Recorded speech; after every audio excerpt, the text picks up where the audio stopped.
and the Athletics this Father's Day from Target Field before an off day tomorrow and the homestand on the horizon. We welcome you to the broadcast booth. Jenny Kavnar, Dallas Braden, happy Father's Day once again to all those of you out there, as well as to you, DB. It's been fun to spend it with you. That's right, a long day, a double dipper.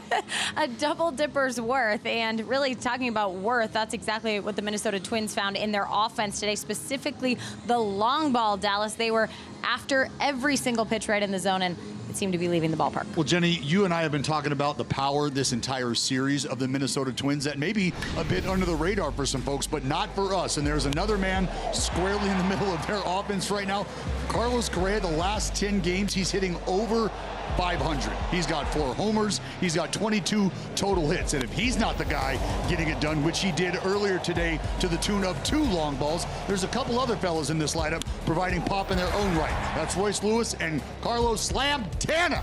That's right. They have got power up and down this lineup. Well, let's turn to the pitching matchup here in Game 2 of the doubleheader. Chris Paddock's going to take the baseball for the Minnesota Twins, and the Oakland A's are going to turn to Joey Estes. And again, they're just looking for a guy to be the stopper. Well, I think Joey Estes has been able to provide some opportunities for himself to get deep into ball games, and I think over the last 3 games, you have seen exactly why. Joey Estes has been outstanding. He went 5 solid against Tampa, flirted with perfection against Seattle, and then turned in another 5 solid against the San Diego Padres. So for Joey Estes, fill it up early, fill it up often, and compete, which is exactly what Scott Emerson was telling him right there. Well, Mark Kotsay hopes this team can compete to the finish line today before they fly back home to Oakland. It's the second half of the Twin Bill coming up. A's and Twins. First pitch from Target Field just ahead.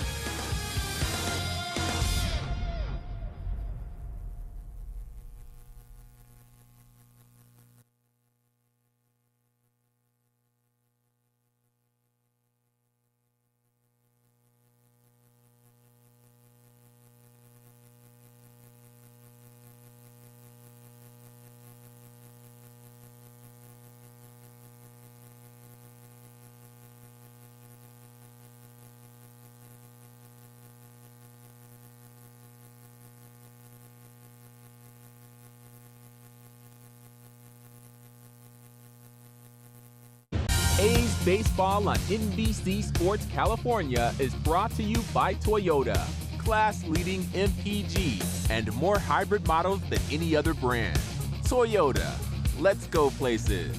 And by Speedy Oil Change and Auto Service. Full service, total trust.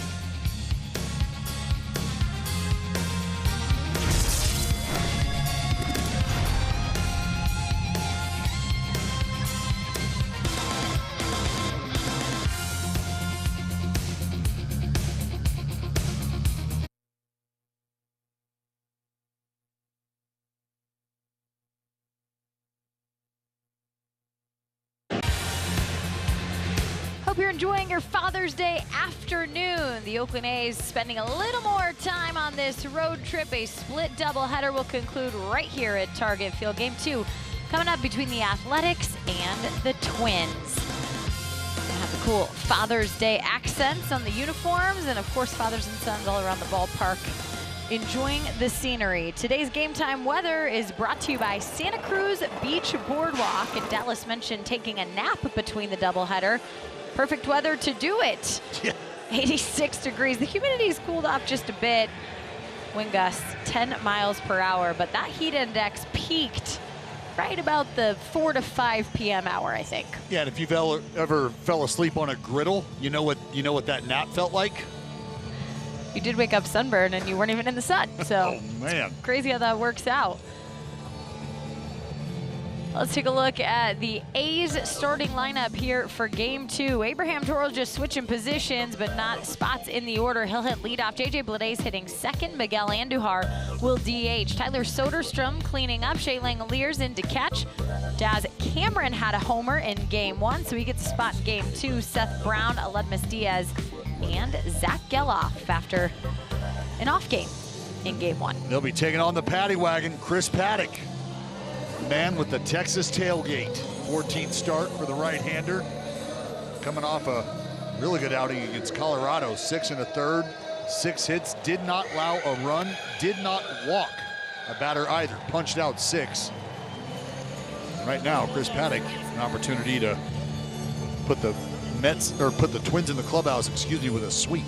Well, is that powdered blue glove working? Just some of the many accents you'll see all around the field today for Father's Day. Here is the defense for the Twins. Royce Lewis at third, Carlos Correa at short. Willie Castro moves from the outfield back to the infield at second. Carlos Santana at first. Christian Vasquez doing the catching here in game 2, and in the outfield it'll be Manuel Margot, Austin Martin, and Max Kepler from left to right.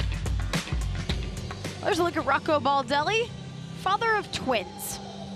Proud dad of 3 kids sitting here this Father's Day with 3 postseason appearances and hoping that this Minnesota Twins team has enough in them to make another run here in October 2024. That AL Central is tight.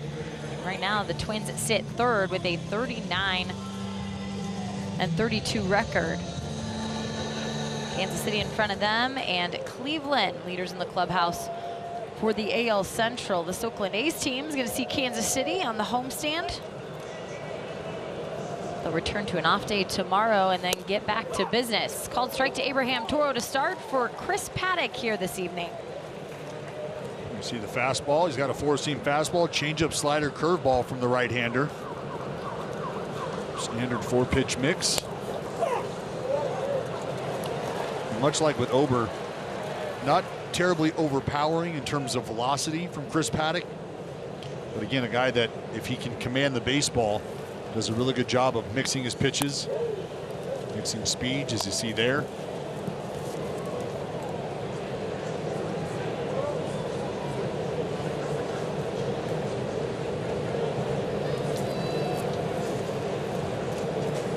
One-two for Toro. Swings in a grounder. Carlos Santana will flip it over to Paddock. He'll step on the bag and 1 gone. Well, if you missed any action in game 1, it was all Twins. A lot of home runs early in the game. They got to J.P. Sears, ran up his pitch count to 40 pitches in the first. Carlos Correa, Royce Lewis both had a homer. In fact, Carlos added another one. And the other Carlos, Santana, notched yet another. It was 6-2 the final, and the Oakland A's now sit at an 8-game losing streak. That's tied for their longest this season. J.J. Bleday swings at the first pitch to left field, and Manny Margot will have the catch. Well, Jenny, it's a tough customer on the hill right now for the Minnesota Twins when you start talking about how things gone for the right-hander here at home. 4-1, 2.80 ERA. Got 9.6 strikeouts per 9. It's right here, target field. It's a home field advantage for sure. Misses to Miguel Andujar. Mickey's been playing a lot. He's DHing today. Get him off his feet. He's been in left field most of the road trip. And that's a line shot right at Royce Lewis. 3 up, 3 down, and now it'll be time for Joey Estes to get to work on the mound.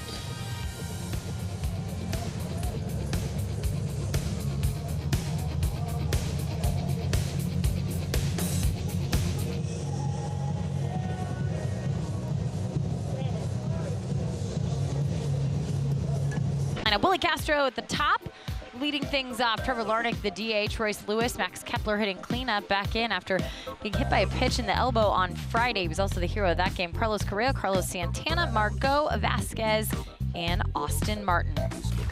Castro steps in and ready to roll. Fouls one back, and it's too high for Dallas to get. You might have heard the clap. That's how Dallas gets ready to catch a foul ball up here that's nowhere in the vicinity of our booth, but always ready, partner. That's it, just like Joey Estes, ready to rock. That was something that we noticed about Joey in his last outing, and I think really the last couple outings, is there has just been a heightened sense of focus, it feels like. See the cool Father's Day caps there. Yeah, he did. Oh. Not according to a third base umpire, Emil Jimenez. They rotated a bit differently from game 1.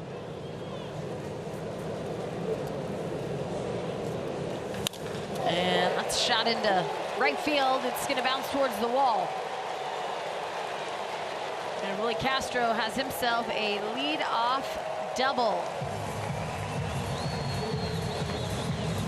Castro on, and let's take a look at the A's defensively. Just saw Seth Brown chase that ball down in the outfield. He's in right field, J.J. Bleday in center. Daz Cameron moves from right to left in this game. Abraham Toro moves from second to third. Aledmus Diaz getting a start at shortstop. Zach Geloff back in the game at second. Tyler Soderstrom at first with Shea Langoliers behind the dish. There's a look at Mark Kotze and a better look at those caps. Colors are changing like progressively since they started implementing the Mother's and Father's Day colors, and I like it. I like this tone. Yeah, you see at times they have just the shading or just the background of the team logo with a shade of pink or a shade of blue matching the holiday. You see the ribbons just above the heart on the left side of their uniforms. There's the 1-0 to Trevor Larnach, and that misses. Larnach did not start in game 1. Coming off a game Friday night where he went 1 for 5, but he was plated as the game winner when Max Kepler walked off the Twins. It has been that kind of week for the Oakland A's. They have experienced heartbreak after heartbreak. They had 3 walk-offs in 4 games. Yesterday came to the ballpark ready to erase it on a day game after a night game, and the rain came pouring down to walk them off the field for a postponed game to make it a doubleheader today. Line shot foul for Trevor Larnach down the first baseline. Well, good thing he brought his glove to work. Yep. Could use some cargo shorts, though, you know, bigger pockets to put the baseball in. Well, he'd be looking for ice packs if he didn't have that glove.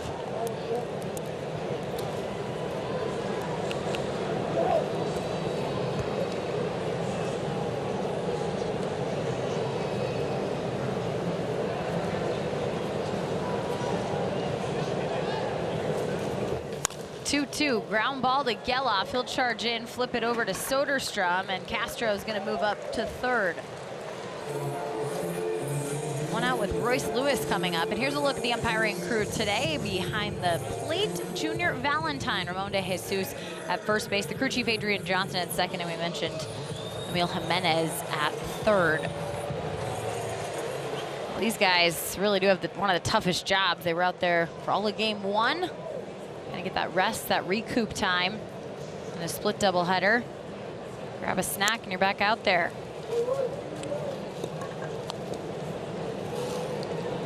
Well, that's very true. They have a lot on their plate as umpires, as we have seen the responsibility of the men in black or the men in blue grow and grow over the years.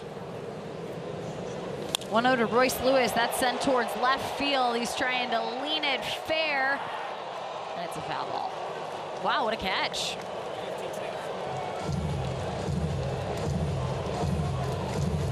You can see right off the bat, Royce Lewis was willing that to get back in. Fair territory.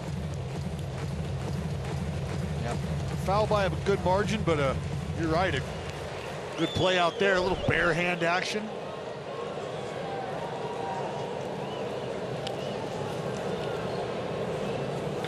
1-1, that's hit hard towards the gap. That ball's traveling and it's gone. Twins pick up where they left off in game 1, and another home run as Royce Lewis connects. 2-run shot and a 2-0 lead here in the bottom of the first. 7th on the season, the very early season for Royce Lewis. Well, we're going to get into some of these numbers here for Royce Lewis and just what kind of a tear this dude has been on, really, since showing up to the big leagues. To heck with this season. I think the numbers across the board, when you start to look at what a full season would look like, are eye-popping for Royce Lewis. Jenny, his 6 home runs, now 7 and 10 RBI in the first 11 games.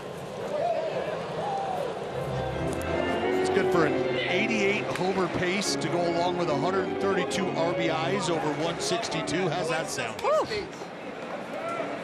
Sounds like a big weapon.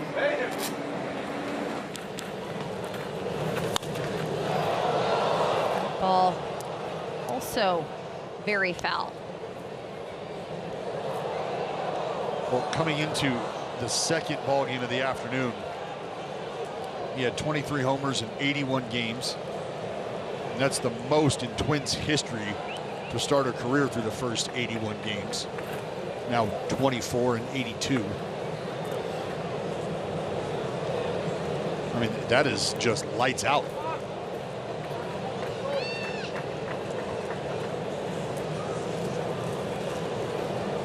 Oh, 2 to Max Kepler fouled. Well, with Junior Valentine behind the dish, we'll take a look at some of the tendencies of the man calling balls and strikes. 2009, 13 sack bunts for Maryville College out in Tennessee. That was tied for most in D3 that season. That boy put it down. Large and consistent strike zone. A little forgiving on the lower part. In the air, coming in JJ Blade. Charging for it, as is Daz Cameron, and Cameron will make the catch on the left field side.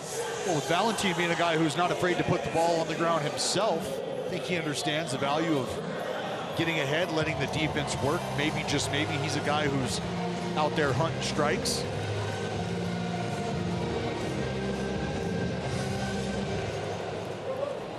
Brings up the threat of Carlos Correa.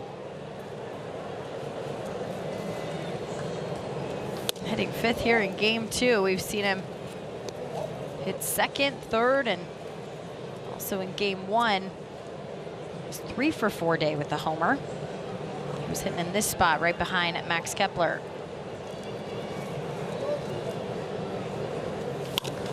On the ground, Gelof's gonna have to dive for it. He gets it, but the transfer, it's dropped.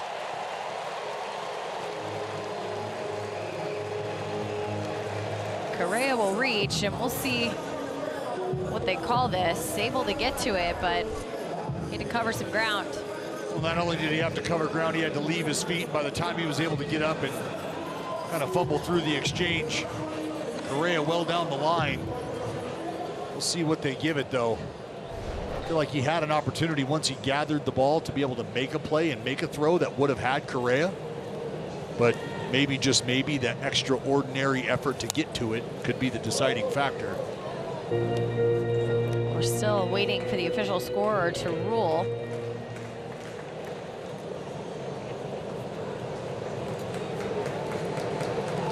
It will go as a hit.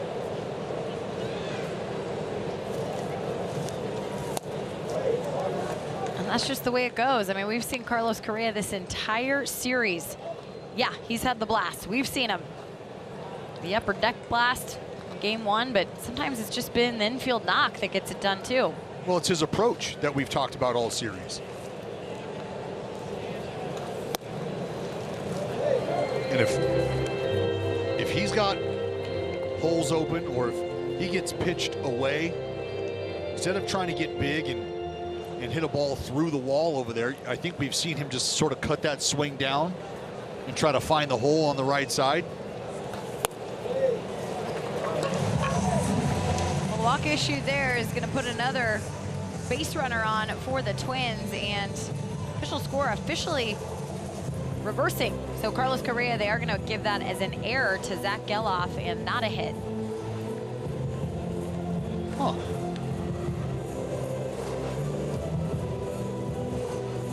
Yeah, well, again, I think it could have gone either way. You think about the effort to get to the baseball, but then as far as timing goes, once he had it gathered, plenty of time to get Correa. It was then the fumbling of the exchange that allowed Correa to get to first base. So all in all, I can appreciate the diligence.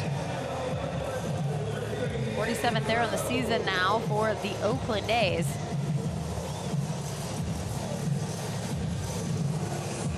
First and second here, you see Diaz and Correa having a friendly exchange at second base. Joey Estes is going to try and retire Margot here and get out of things.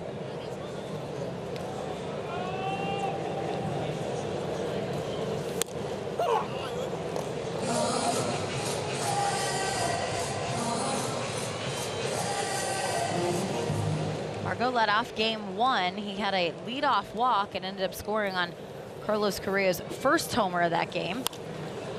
After that, 0 for 4. Brown chased it all the way, even tried to hop up into the stands, but a few seats back for him to be able to grab.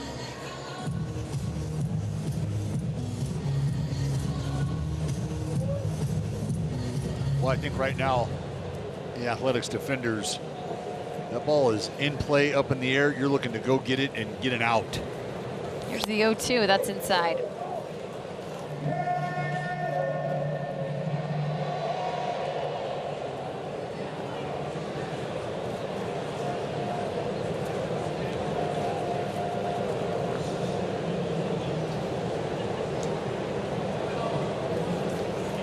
Oof. Hit by pitch. I see the command slipping a little bit in that at bat from Joey Estes. Bases loaded off an air, a walk, and a hit by pitch.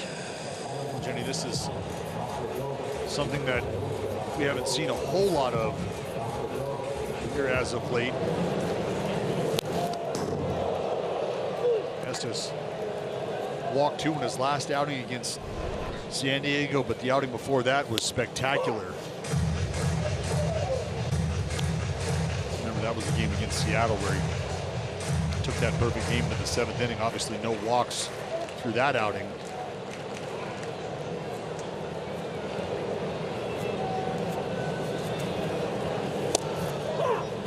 And a called strike to Vasquez, 0-2. First inning has been a problem today. The Twins batted around against JP Sears in game 1. Now the 8th hitter of their lineup in inning 1 of game 2 is swing and a miss. That'll get out of it, leaving bases loaded. But for Joey Estes, the home run to Royce Lewis made the difference in the score, 2-0 after 1.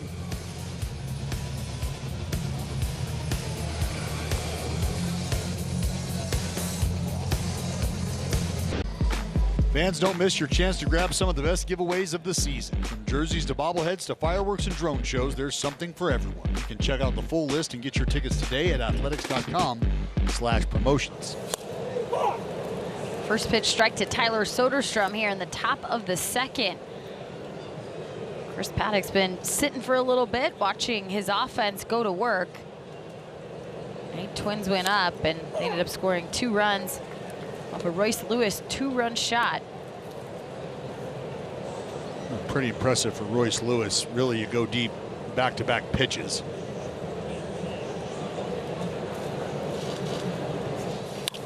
And there's a hard line drive. Tyler Soderstrom with another knock. He's been in the zone here this road trip. Well, that means it's time now for our Ford Play of the Day, brought to you by your California Ford dealers. No Bangaliers. Go back to May 8th. Had a record 8 RBIs. That was in a doubleheader against Texas. See if he can't muster a little offense here. Game 2 of this doubleheader. Love to see the A's answer here early in the game. Tyler Soderstrom extended his hit streak to 8 games. Began last Sunday against Toronto at home, was carried over this whole road trip.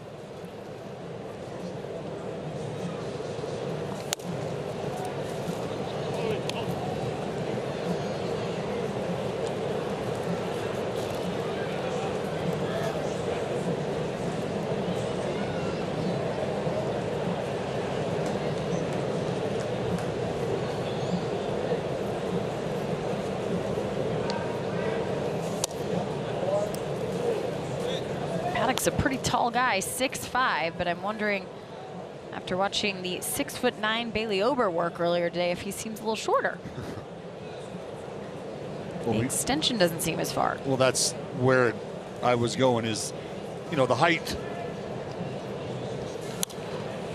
is only imposing to an extent, and from there it's, are you able to leverage the size, which we talked about with Bailey Ober last time out, 96th percentile in extension. We're Talking about the space between the end of the fingertips where the ball is released, where the catcher catches it.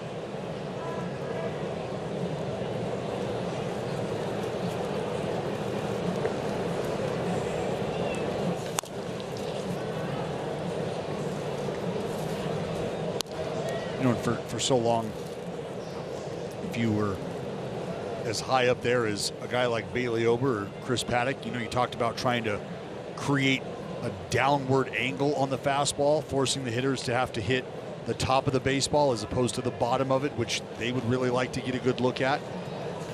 2-2 in the air. Skied high, traveling back. That ball right at the wall, leaping up in the catch. What a catch from Austin Martin. Look at Tyler Soderstrom with the read. Yeah, that was a great job by Tyler Soderstrom. You can't take away the effort from Martin, who brought the 2-run home run back. And we'll get to that. But the heads-up play by Tyler Soderstrom to get back to first base and tag up 2 bases. That's an important 180 feet for Sody, who watches Martin climb and elevate and snatch back the game-tying long ball. But Soderstrom all the while doing a phenomenal job of getting back to first base and then taking off. How about the reaction from the boys in the bullpen? See TJ McFarland getting out of the way, not happy about it. Understandable. But what a play by Tyler Soderstrom. What an effort. Brings up Daz Cameron and a called strike. Disappointed Langelier sits down, but here it is. Well, and Sody, once he sees the ball thrown in, and he realizes they think I did not tag. I'm headed to third, no problem. Heads up base running. Now 90 feet from home. And now look, the bottom line is Daz Cameron has to absolutely figure out a way to get this ball in play, preferably out into the outfield.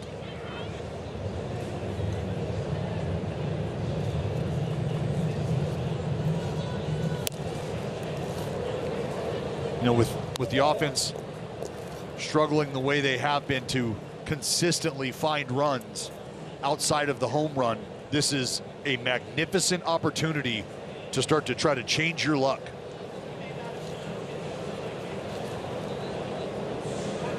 One-two pitch to Daz. He fights it off. Daz ran into one earlier this afternoon. Got a changeup from Ober. He caught off the end of the bat, but well enough. That ball would go.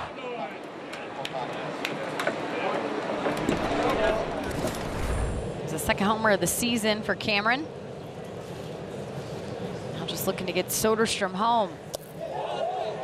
Did not go. Held back.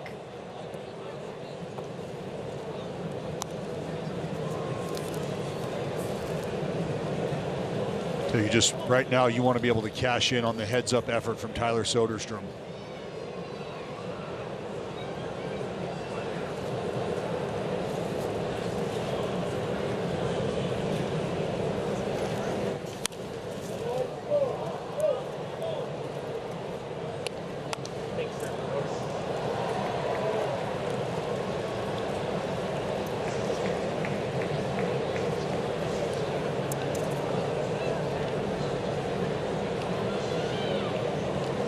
Not a lot of consecutive opportunities for Daz Cameron. And here he gets it all in one day. The 2-2, and that's inside. Now a full count. Saw him work a walk late in the game as the A's had a threat going. Well, 3-2 count, you're getting a fastball about 57% of the time from Paddock. Pitch, and he'll take the walk. So Cameron, very patient to work back in. Used a good eye, and now first and third one out. That's an outstanding at bat there by Daz Cameron. I think it's fair to say you can understand the emphasis we're placing on being able to get this run across right now, and what was being asked of Daz Cameron, which was either the at bat that he just gave or a productive out.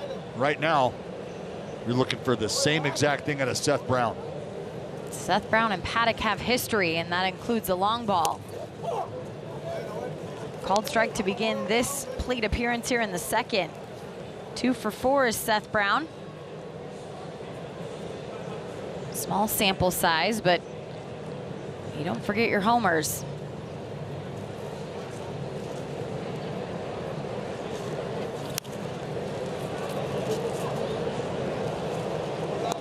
See the fastball coming in at 94. Brownie over the last 2 weeks or so, been a little bit of an uphill climb.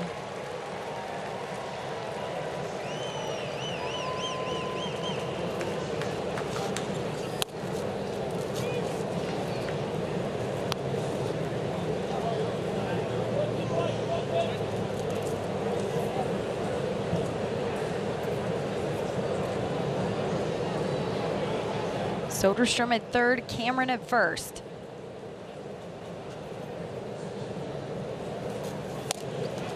Two for Brown.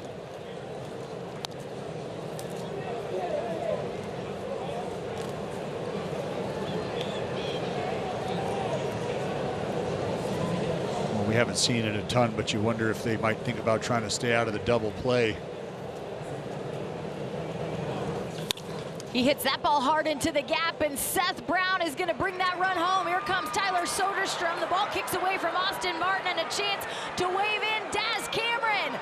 We have a tied ball game in Minneapolis. Seth Brown coming up the hero. And Austin Martin taketh away, and Austin Martin giveth back. Just a couple hitters after bringing back a 2-run homer off the bat of Langoliers. Martin trying to get over and cut this off before it gets up to the wall, and instead gives it a little swat. That ball is going to get away about 20+ feet or so by the time he's able to track it down. Both guys able to come around. Seth Brown able to hustle all the way over to third base. So you've got a heads-up play from Tyler Soderstrom. Landed him all the way over at third base. And then the offense able to capitalize on an error out there by Martin. And it sounds so elementary, Dallas, but that's the idea of putting the ball in play. I know you have to avoid the double play there in that scenario. But you know, that was probably 1-run scoring in Tyler Soderstrom. But because of human error and what can happen in the game, all of a sudden, brand new ball game, brand new start. Brings up Ledmus Diaz for the first time. Skies one on the left side. Gray gets called off by Royce Lewis, and he'll make the catch.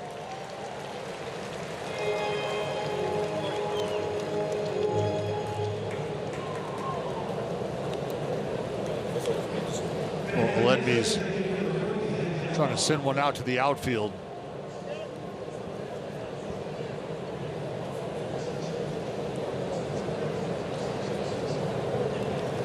So Browning got the 1 RBI off the double. He moved up to third on the error from Austin Martin, and now Zach Geloff would love to try and bring his friend home.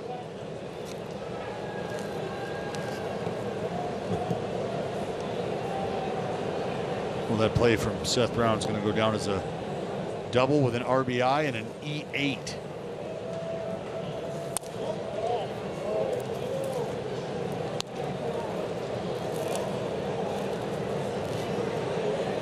That's how quickly the game can change. I mean, in a matter of 5 minutes, you're a hero that's brought the game-tying homer back. And as quickly as you were able to keep 2 runs off the board, you tack 2 on for the other guys. Geloff win according to the home plate umpire, Junior Valentine. You hear some barking from the dugout, and Valentine had a shot of look over at Oakland's dugout. 3-1 now.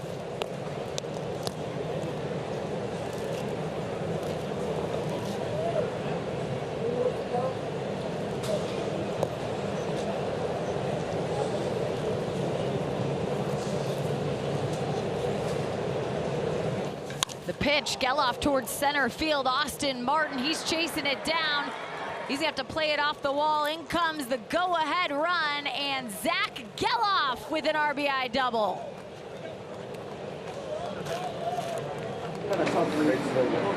Well, the A's taking some pretty good swings here. The second inning.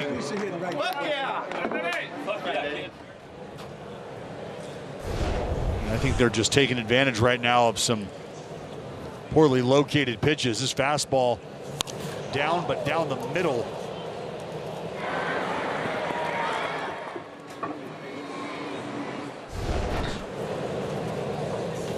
And Toro swings at the first pitch, a dribbler towards first base. Santana flips it over quickly to Paddock, and they'll get the out. The A's came to the plate, swinging, hitting, and scoring.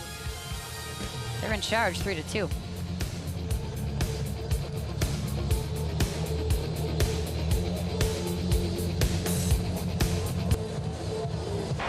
Zach Geloff drove in the go-ahead run in the top of the second for the Oakland A's. They came up with a 2-0 deficit, ended up scoring 3. Now find themselves in the lead for the first time today in the second game of a doubleheader. Austin Martin starts off with a line drive to left field. Well, and you can bet he's looking for a little redemption. The highs and lows of the game of baseball. Rob the homer, and then you kick one out into left center. Right now, Austin Martin feeling the weight of all 3 of those runs, probably. Back to the top of the order, Willie Castro up for the second time here tonight.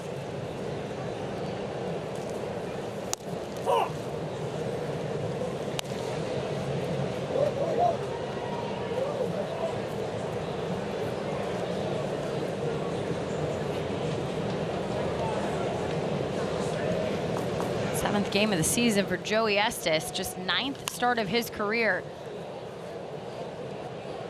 Ball's in foul territory and possibly playable. Toro just about had it. A long way for him to go. Yeah, long way for Toro, long way for Andujar.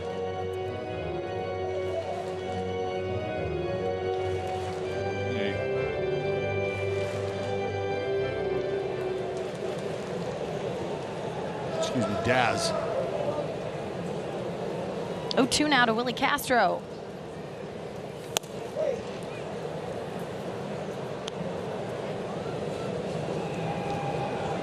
Well, for Estes, he finds himself out on the road often.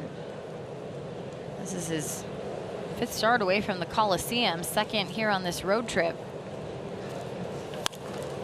That ball's out towards right field. Seth Brown will turn and run towards the track. Seth Brown will leap up. He misses it at the wall. Here comes Austin Martin rounding third, and he's going to get a stop sign. Double for Willie Castro, the 2nd hit of that variety here tonight in game 2. Well, and for Seth Brown, you see this ball start to work its way back towards left center. And you can see Brown, as he's tracking back, has to start to reroute. And he ends up elevating. You'll see the ball come into play over to his right.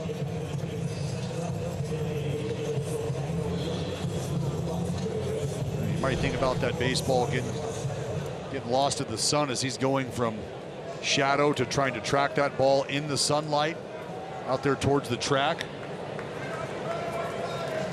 Martin now at third, Castro at second, and a called strike as Larnach looked back. Almost as Valentine was calling the strike, he was questioning where it was. No outs here. Joey Estes needs a big stop. Well, you go from trying to get out there and get your guys back in the dugout as quickly as possible to right back into that mindset where you just have to minimize the potential damage here.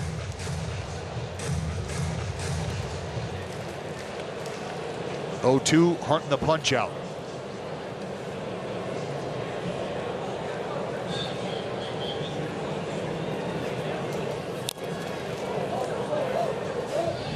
Larnach stays alive.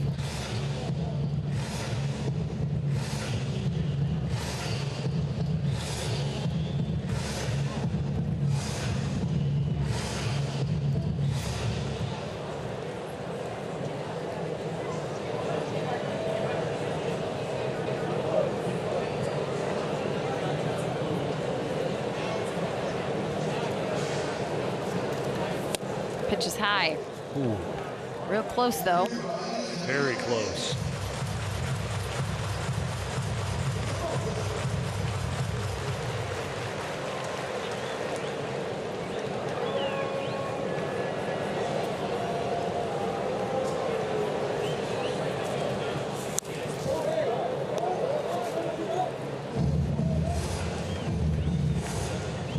This is the tough part about pitching game 2 of the doubleheader, especially after a tough loss. You just want to come out and try to dial it up.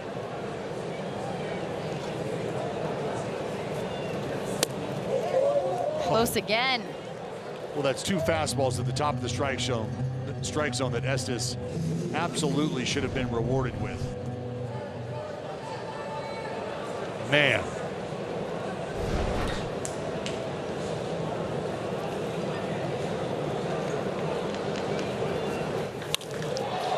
Sent to right field, and another homer. Trevor Larnach does the damage, and the Twins take control once again.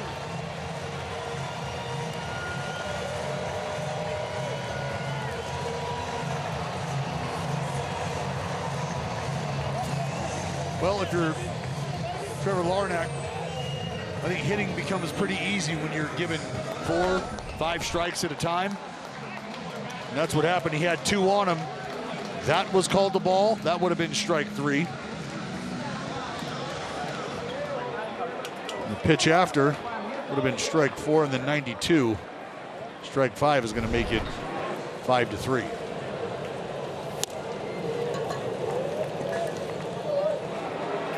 Royce Lewis responsible for getting the scoring started for the Twins here this evening at a 2-run homer back in the first.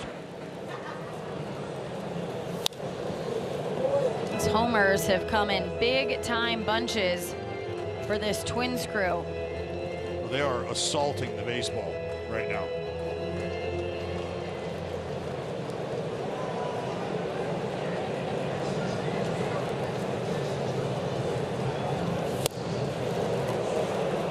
They are taking some aggressive swings, very comfortable swings.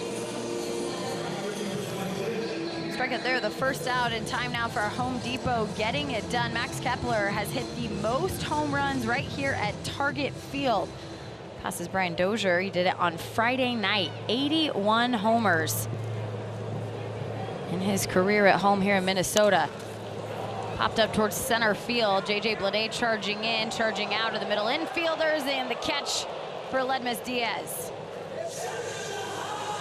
What a play by Aledmys Diaz. I mean, this is a guy who we haven't seen out there a ton, especially at that shortstop spot. I think it's fair to say that Aledmys Diaz, maybe his speedier days behind him, but still able to get a good first step and track that ball all the way out, never gave up on it.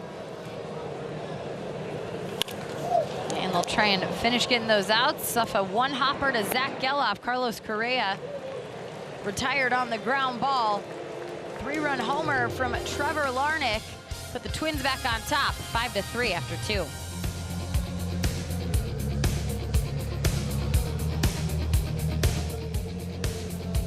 Bring the pups out to play every Tuesday home game this summer for Bark at the Ballpark, presented by Clark Pest Control. You can get your tickets for you and your pup at athletics.com/bark. Now the offense needs to get back to work. A's trail by 2 here in the top of the third. Chris Paddock, the 1-0 count to J.J. Bleday, a swing and a miss.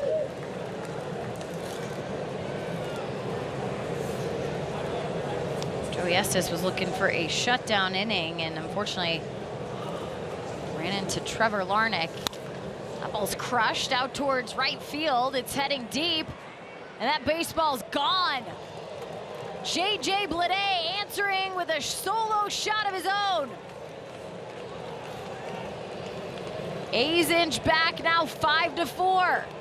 The green and gold will not go quietly into the night.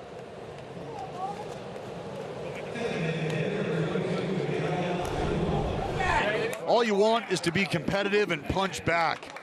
92, inner third. Bang!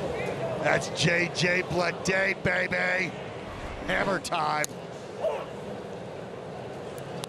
He has a list of Father's Day homers. Saw Daz Cameron with one earlier today, and it's 7 straight days, or 7 straight years, I should say, where an Oakland Day has homered on Father's Day. So good for the Bleday family, getting a nice gift, but the A's still with some work to do here. It's going to be 1 and 2 to Miguel Andujar, DHing here in the second game of the doubleheader. 10 homers for JJ now.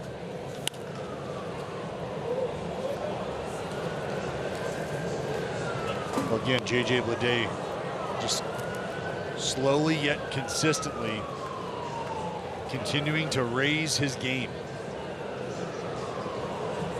Matches his career high. He had 10 homers last year in 82 games.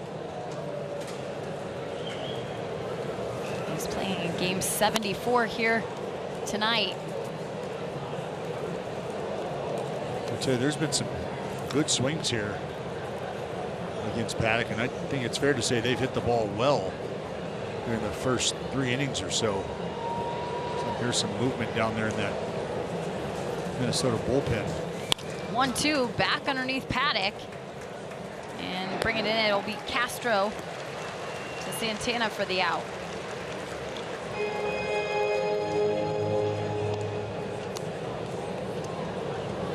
One gone. Tyler Soderstrom coming up. Sody with an 8-game hit streak. See the bullpen, Louis Varland, their 27th man that they brought up today. Swings at the first pitch for Tyler Soderstrom to center field. That ball has carry, and that ball is gone. Landed in almost the same spot as the other day. All tied up again here in Minnesota. Solo shot for Soderstrom, number 5 on the year. Dead central.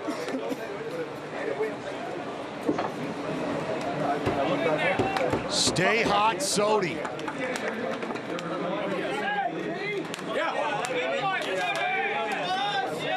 Talk about seeing it and seeing it well. What happens to a soda pop when it's hot, Jenny? It explodes.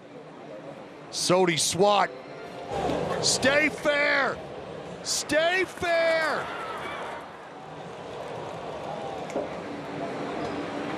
That one hit itself. It tucked itself under that ivy, that real ivy out there that's so beautiful. 105.9 miles an hour off the bat, 421 feet for Soderstrom. This is what you want to see from this team. This is what you want to see from this lineup. I think you're liking what you're seeing right now, because that's Rocco Baldelli walking out, it looks like, to take the ball from Chris Paddock.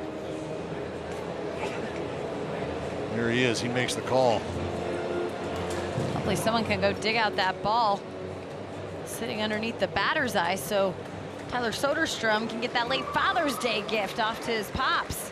When it's time for a change, think Speedy Oil Change and Auto Service, your trusted oil change tune-up and brake experts.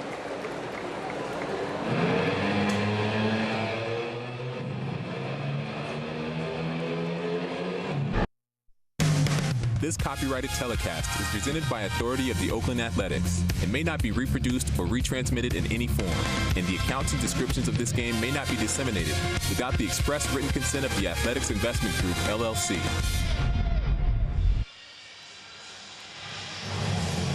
Twins now into the bullpen, a tied game. A couple solo shots to answer back in the top of the third from J.J. Bleday and Tyler Soderstrom. And now with one out and Shea Langoliers coming up. We're going to see Louis Varland, the 27th man of the doubleheader day. And Louis Varland, seen him in the starting roles. And right now, he will be tasked with trying to get, really, I think, through at least 3. Shortest outing of the year for Chris Paddock, just 2 1/3 innings for him.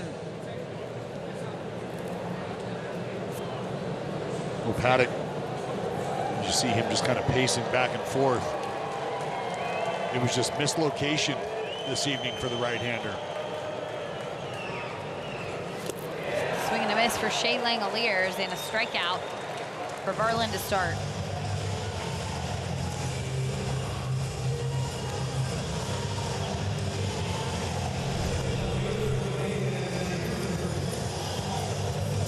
Slider down and out.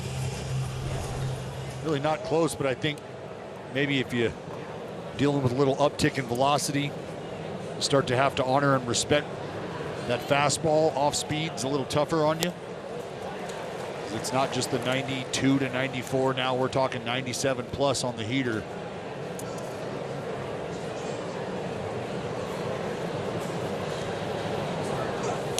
Oh, and 2 to Daz Cameron. Well, another scoring change for Carlos Correa in the first inning. It was a single, it was an error, and now it's back to a single. I mean, what are we doing? Giving him a hit, I guess, to third base. Royce Lewis across the diamond, and Varland getting his job done. The homers get the job done for the A's. A pair of solo shots and a 5-all ball game, middle of third at Target Field.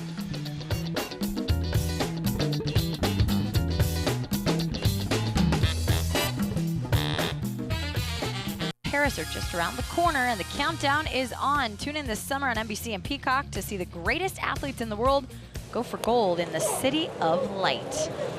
Joey Estes back to work, and he's looking for a shutdown inning. His offense helping him out. Tied up the ball game 5-5 is Carlos Santana, Manny Margot, and Christian Vasquez here in the bottom of the third.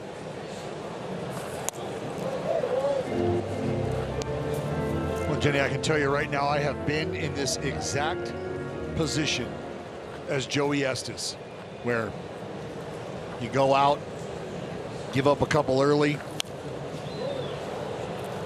get back in, and you're just kind of wondering, all right, is this how this is going to go? I mean, I know I'm going to be able to get back and make some pitches, but it kind of feels like things are just waiting to explode on me. But then your team comes in, and they're able to put up a few, take the lead, then you go back out there and you give it right back.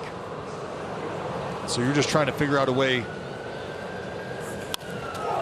Right there, it's going to be a Carlos Santana leadoff knock. He shoots that into left field, heading for second. Daz Cameron with the throw. It trickles in, but safe at second for Carlos Santana with a double.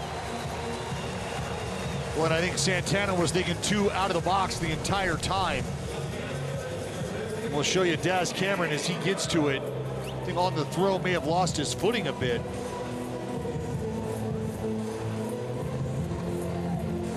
See Daz right here as he starts to let it go. That right foot just kind of slips out from underneath him. I think Santana was probably going to be safe either way.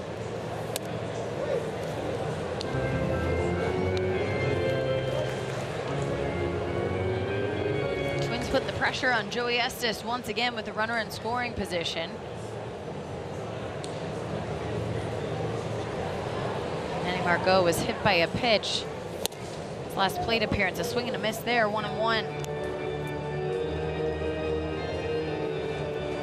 See that pearl necklace that Joey Estes rocks? It's for his grandmother. She loves pearls, so he wears that with a cross for his grandpa who just passed in the spring around his neck.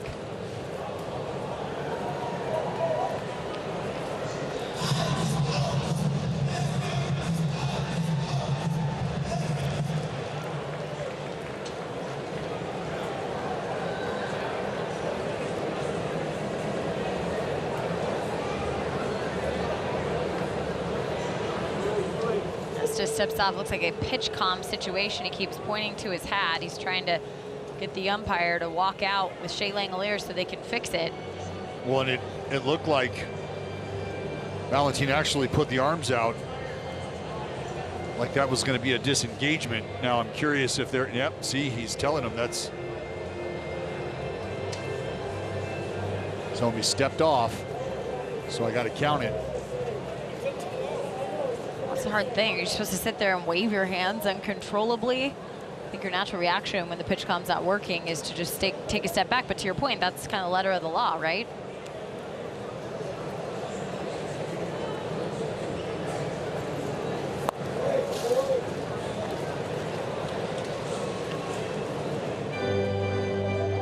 Still kind of fiddling with it.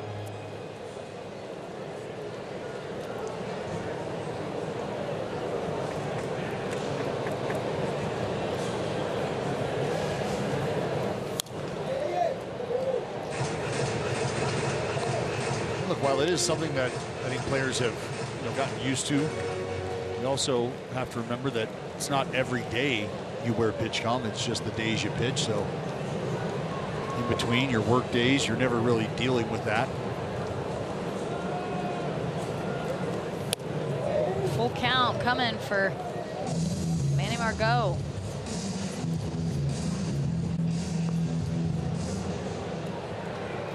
Christian Vasquez looming on deck.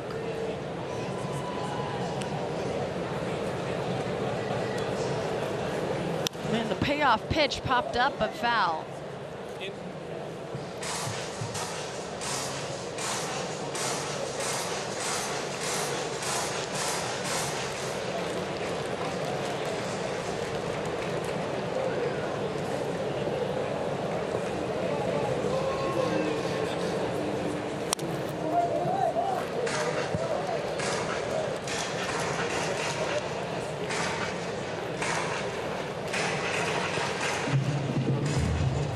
Feels like nothing has been easy for Joey Estes today. This at bat describing that perfectly. This will be the 9th pitch coming to Manny Margot. That's popped up. Shallow center field, JJ Bleday with the catch, one gone.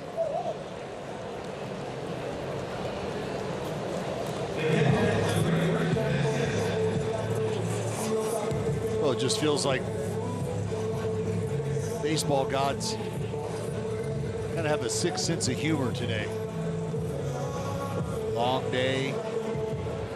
Had some early offense. Some long at bats. I mentioned the weather. Yep. Makes you a little sleepy. I feel a cool breeze right now, Dallas. Come on.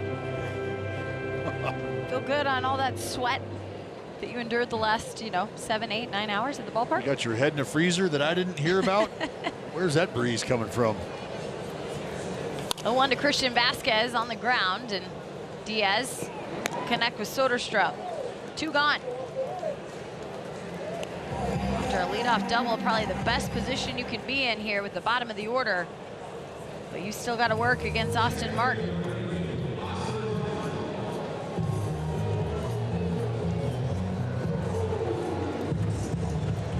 Martin robbed a homer from Shea Langoliers back in the 2nd.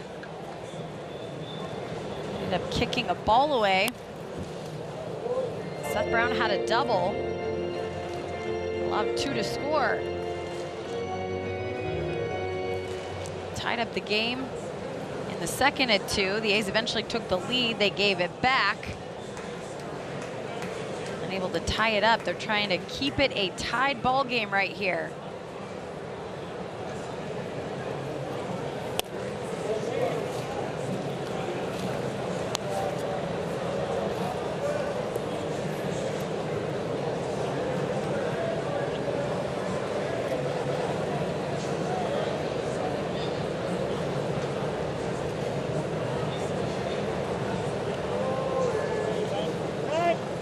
Time called by Austin Martin. TJ McFarland is getting ready in the Athletics bullpen. Another close pitch at the top of the zone. And I think you can tell right now Mark Kotze here in the 3rd inning. Tie ball game, the way things have gone the last few games, really the roadie Devils hit hard to the gap, and around the bases will come Carlos Santana. The Twins go ahead again, 6-5. And a stop sign at second for Austin Martin, who had an RBI double.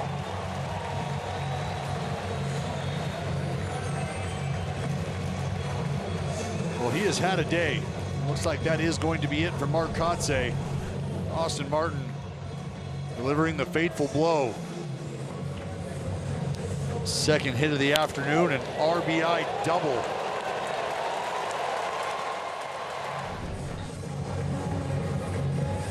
Joey Estes walks off with 2 outs. The bottom of the third, McFarland coming in. When it's time for a change, think Speedy Oil Change and Auto Service, your trusted oil change, tune-up, and brake experts.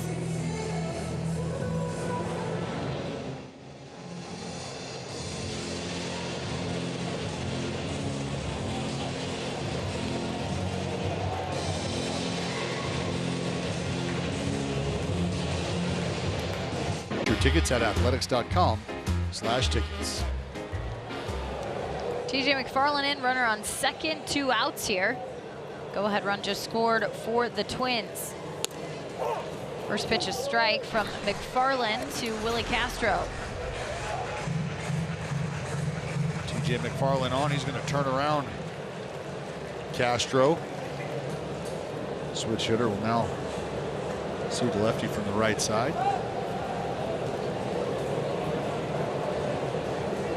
Right now, Mark Kotsay and company just trying to piece together the rest of this ball game. In the air towards center field, JJ Bleday will curl the route into left to make the catch. TJ McFarland came in to do his job, but the Twins getting ahead, now 6-5 after 3. Biological fathers, those who are uncles or coaches or mentors, or even Dallas mentioned moms that have to do the job, single moms. Awesome to celebrate all of them today. It's a great day of reflection.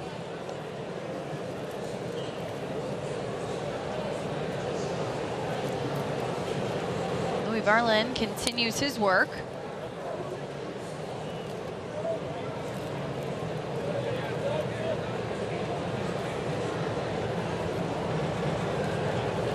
He scored 5 runs on Friday night in Game 2, a swing and a miss from Seth Brown. Twins have scored 6 runs in all 4 games, and the A's would love to hold them to that number as they try to rally again.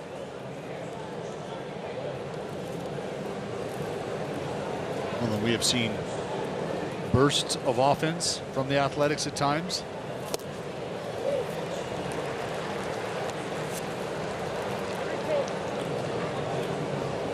Look, you have struggled to put up runs the way they have, and here today, Game 2 of a long day, a warm day, you're able to put up 5 early within the first 4 innings or so. And a swing and a miss for Seth Brown on the full count. Strikeout. 1 down here in the top of the 4th.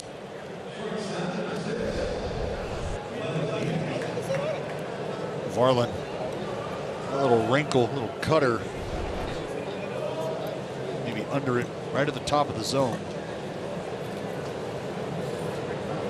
Brings up Aledmus Diaz, grounder.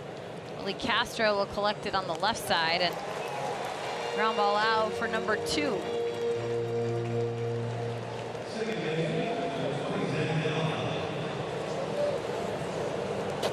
Brings up Zach Geloff with 2 outs. I'm sure he is disappointed that Virginia was eliminated today from Omaha. They lost in their elimination game to Florida State.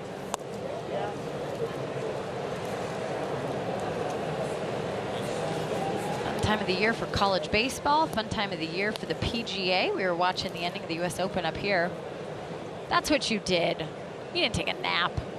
Well, I napped for the majority of it and woke up and watched very tough 17 and 18 between Rory and DeChambeau.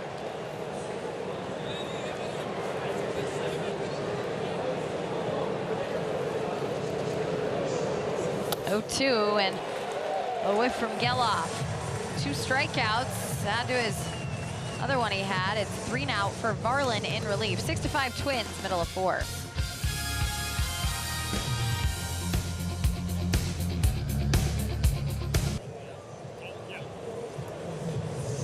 For the double dip. See our guy Mike in the Kelly Green Oakland jersey. He's still on tryout mode. Yeah. Well, probation. Mike and Jack, and they're taking ground balls, taking some fly balls in the lobby of the hotel in between game 1 and 2. I did get a Seth Brown autograph on that jersey, so that's pretty cool.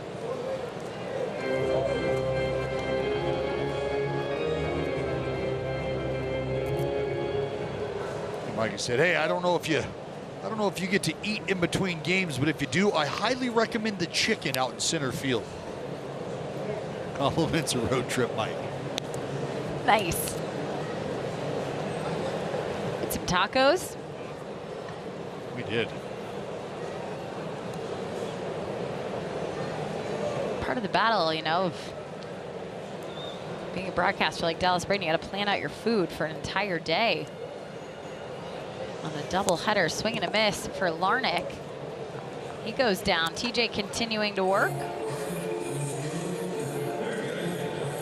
Well, that's all part of piecing it together in a game like this. So for TJ McFarland, you're going to keep throwing baseballs until Mark Kotze comes out and grabs you.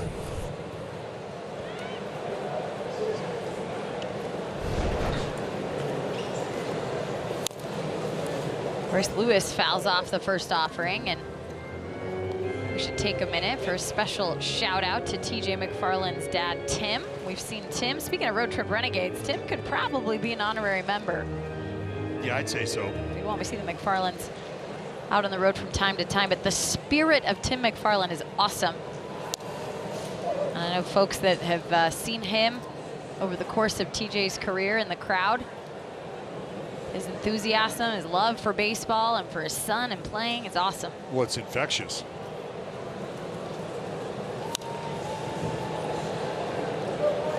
And I think a lot of times, Jenny, you and I get to meet parents, get to meet relatives, and you know, for the most part, everybody's very excited about the journey that they're on, and some of them towards the end of the journey, and some of them just starting out. But I think that was what I took away from my initial meeting with Mr. McFarland was you're not going to be able to tell whether this is his big league debut or it's year 19 in the game, and he's just still coming out to the ball game as excited and as passionate about the game of baseball and what his boy Spanky's doing, and it rubs off. He's really the life of the party. About that infection, TJ was telling a story about when they were kids. They had a ritual every Sunday where they would just get in the car and drive with him. Shania Twain would be blasting. His older brother and older sister were in there, and they'd just sing, have fun together, creating that bond. And I think oftentimes when you think of these professional athletes, those are the moments they go back to. Sure, it's a lot of what Seth Brown was talking about. My dad taking me to the cage, flipping me balls, taking me to practice. It is the sports moments, but sometimes it's just the moments that created a fun atmosphere. This is a battle with Royce Lewis. Well, as a young athlete, you've probably already began your obsession with the sport at a very young age. And so at times, I think everybody could just use a little relief from the obsession, right? The practices, travel to the ball games, and everything in between. Sometimes it's nice to just get on the road without a destination. 2 inside as Lewis got out of the way.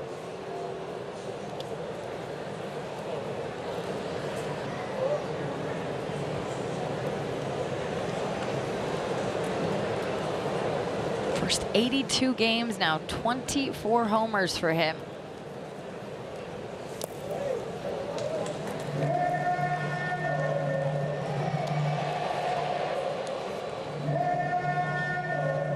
That's why when he went down, there was a lot of folks really hoping he'd be back sooner than later.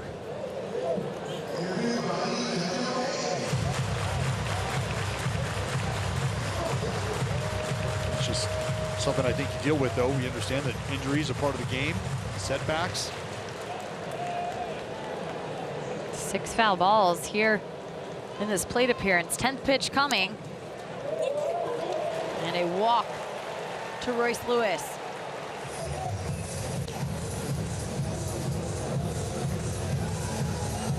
Lewis made McFarland work.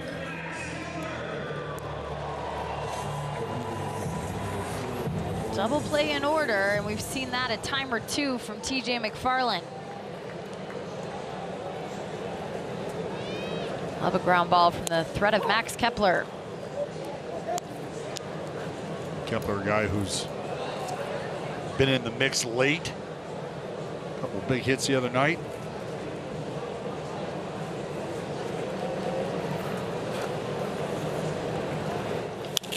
That one's in the air, lifted out towards left field. Daz Cameron will slowly jog in. And 2 gone.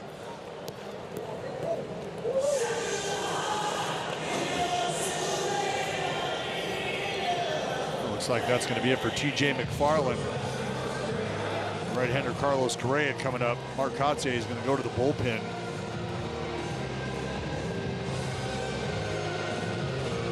Got through 2 of the 3 lefties he saw there in the 4th inning. Both of them for outs, and Kotze tapping him on the back with Lucas Ursig coming in the game. 2 outs, bottom of the 4th.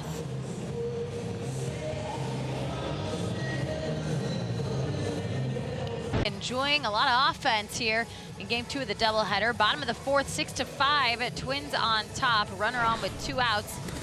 When it's time for a change, think Speedy Oil Change and Auto Service, your trusted oil change, tune-up, and brake experts.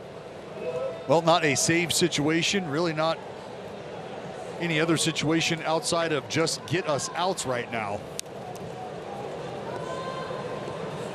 Carlos Correa looking to lean back. I think he doesn't have bad intentions with that swing. How about that first Twin with 19 knocks in an 8-game span since Delman Young. Wow. You are locked in, you are locked.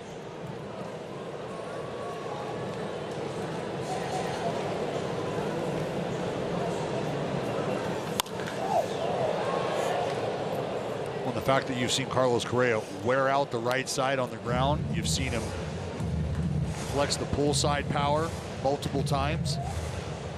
He is using the entire baseball field.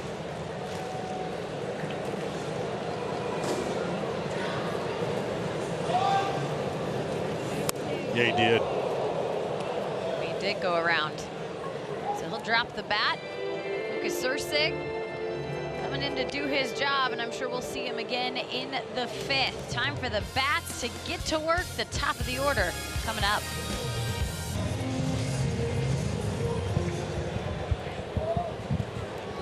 Xfinity Mobile customers now get exclusive access to Wi-Fi speeds up to a gig on the go. Stay connected to the A's with Xfinity Mobile. Abraham Toro against Louis Varland. Down 0-1, and that's flared towards third base for Royce Lewis.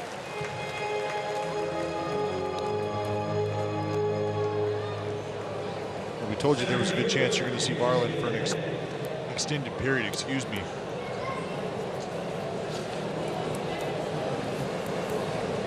Each of his appearances so far this season in the big leagues, as I told you, have been as a starter.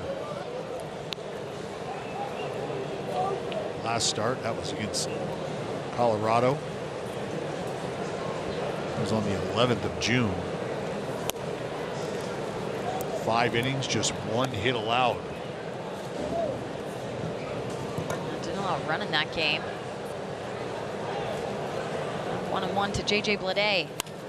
Bleday to left field, that's gonna land, and JJ Bleday with a 1-out knock. Multi-hit effort for the 2-hole hitter today. Well, much like we've talked about Carlos Correa using the whole field, here you see JJ Bleday.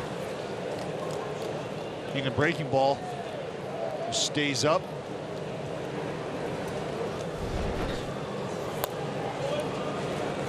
And that's something tricky, I think, at times with breaking balls. You see guys that see that spin, they see it just kind of hanging.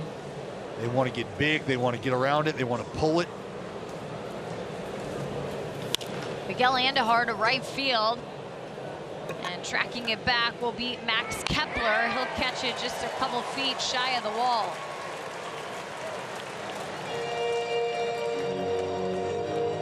Andujar gave it a ride.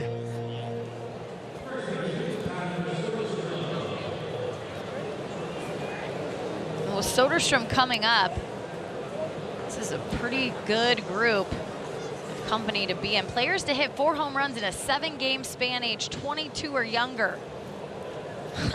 Just hanging out. Soderstrom. Ow. Jose Canseco now hit by a pitch. You're on a list with double X.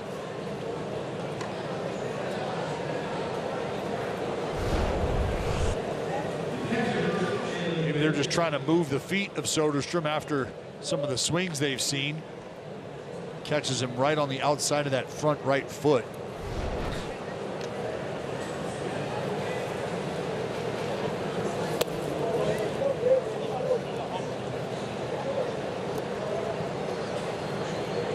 For Shea Langoliers. Complete robbery that happened for him. Sure was. Earlier in the 2nd inning. Austin Martin over the fence.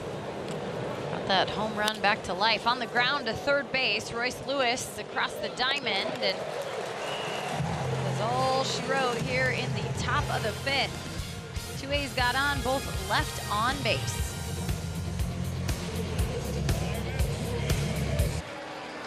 A back and forth affair here in Minnesota. The final game of the 4-game set, and it caps off a doubleheader day. 6-5. The Twins lead now as we go to the bottom of the 5th. Lucas Erceg will continue his work out of the pen, and you're alluding to it, Dallas, where high leverage situations for a bullpen can come in a variety of ways. And for Mark Kotze and that group in there, this is about winning a baseball game or giving yourself the best opportunity to do it today. You have an 8-game losing streak going on. You have an off day ahead of you tomorrow. Although J.P. Sears got himself in a bit of a hole early in game 1, he didn't have to tax the bullpen. He just used 2 guys out of there. So really, you have a full repertoire to work with. It's going to be all hands on deck. And I know that might sound a little aggressive for you here in the month of June on just Father's Day. And a swing and a miss. Santana will head back to the dugout. Back-to-back strikeouts for Lucas Erceg today. Yeah, got Correa on that high fastball. Now here he's able to pull the string on Santana. But good chance you have Erceg finish this inning off. We've already seen Alexander, or excuse me, McFarland. You've got Newcomb and Alexander back there. And you got potential for Austin Martin to lead off the 6th inning, but then you'd have switch hitter Castro, left-hander Trevor Larnach to deal with, and then Lewis and Kepler behind him. Lots ahead, and what's ahead for Erceg is 2 more outs, trying to get one here against Manny Margot.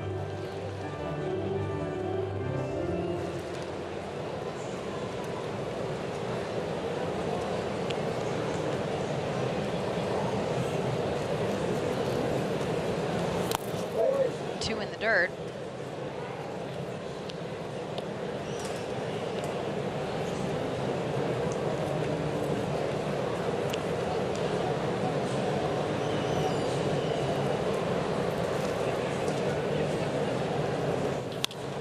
And that's going to find a hole into left field. 1 out single for Manny Margot, and that puts him on base for the 2nd time this evening.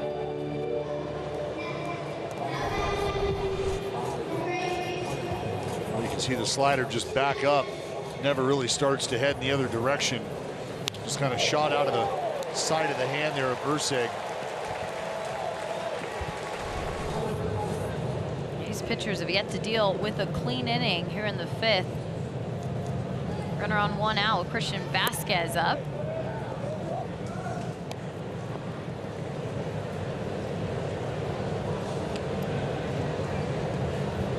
Vasquez signed a 3-year, $30 million deal in 2022, and then last year, a lot of career lows for him.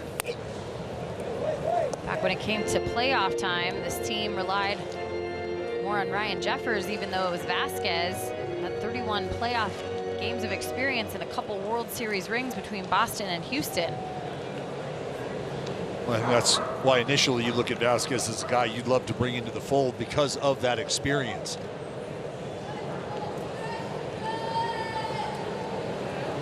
Hitting just 182 entering this game tonight. 0 for 2 so far.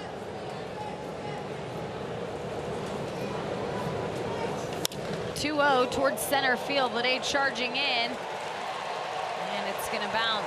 Stop sign coming as Margot went first to third, and Vasquez now makes 2 Twins on. A good read off the bat by Margot. Vasquez was tied up. The sound of the bat gave it away. And as soon as you see Geloff throw the glove up to Deke, and even before that, Margot looked like he knew it was down and he was gone. Third base coach Tommy Watkins chatting instructions from Margot. Ursig hoping to keep him right where he stands.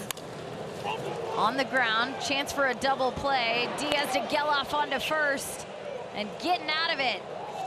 Ursig's gonna strand that runner off the Oakland A's special. A double play in the 5th.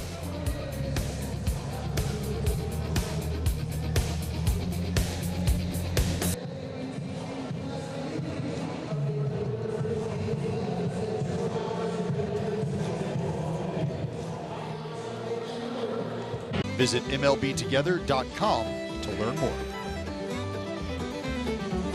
Well, back at the ballpark, top of the 6th, it's going to be Daz Cameron, Seth Brown, Aledmus Diaz. Trying to get that run back, down 6-5.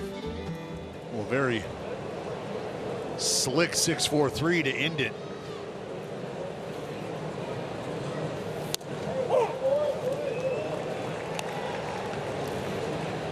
Talking about all hands on deck here, and why you're feeling that desperation of getting a road win. You know, there's the 8-game losing streak happening, but this team, after the loss in game 1 earlier today, has lost 18 of their last 20 out on the road. It's a team that had a 500 road record at one point in time at 9-9. They've lost the last 7 series, including this one. They're trying to salvage it. The win here in game 4. Well, anything you can do right now to hit the road with a better taste in your mouth than you've had. I think it goes without saying, being able to win a game on the way out of the town helps, but also just going into the off day helps you kind of reset with more of a positive mind frame. On the ground for Daz Cameron. Correa over to Santana, 1 gone.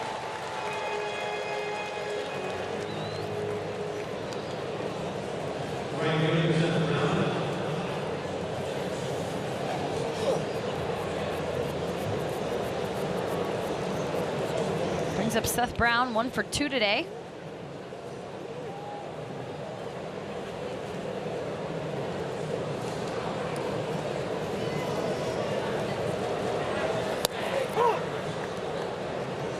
Hayes drove Chris Paddock from this game, just 2 1/3 for him. Joey Estes on the other side, just 2 2/3. Seth Brown towards center field, and Austin Martin will be in prime position.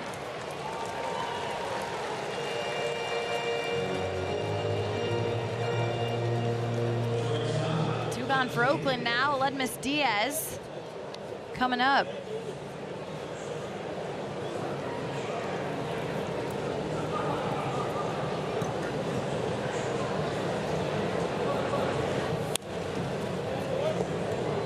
Jenny, looks like I was right. It's going to be Scott Alexander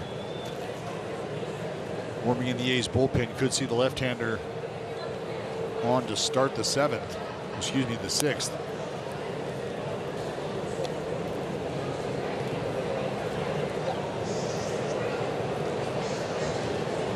Two up in the bottom of the 6th is the top of the order, and Castro, the switch hitter, Larnach, and Lewis to right field. Max Kepler at the warning track makes the grab. 3 up, 3 down for the A's in the top of the 6th. Remains a 1-run game as we head to the bottom half.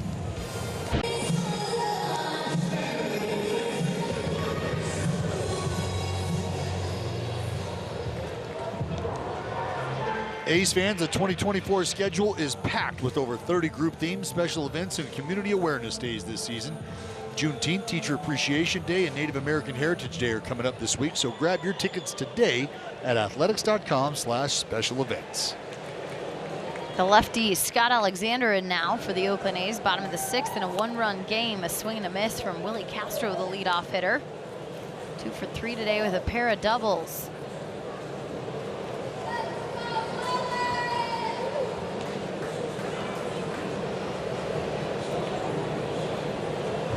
After the short outing from Joey Estes, McFarland, and Ursig. Combined for 2 1/3, 2 hits, didn't allow a run, and 3 strikeouts. They turn it over now to Scott Alexander, who, the left-hander, good numbers against the lefties as well as the righties. Righties hitting just .214 against the southpaw, while lefties under Mendoza line, 188.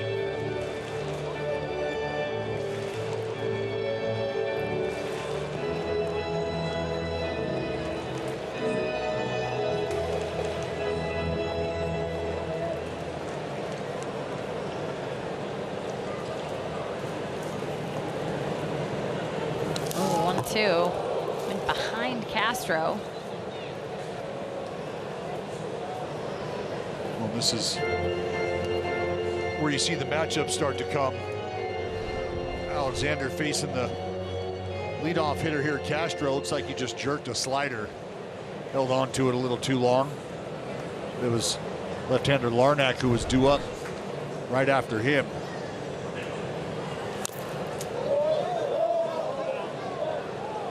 Foul ball. But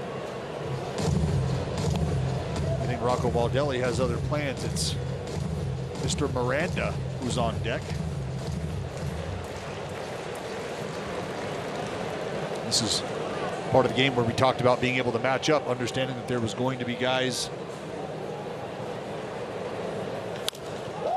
On the ground, a Toro, an unfortunate hit on the base. A fair ball, and Castro on. As the pinch hitter, Jose Miranda, will come up.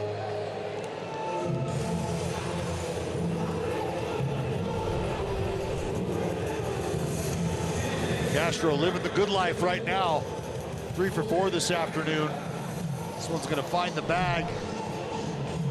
Settle up over at first base.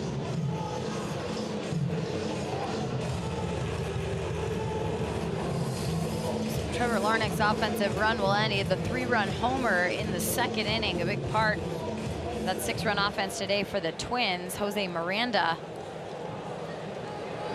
this designated hitter spot.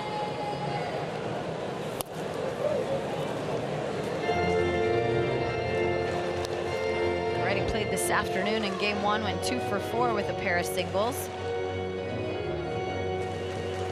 So reached base 3 times in game 2 Friday night.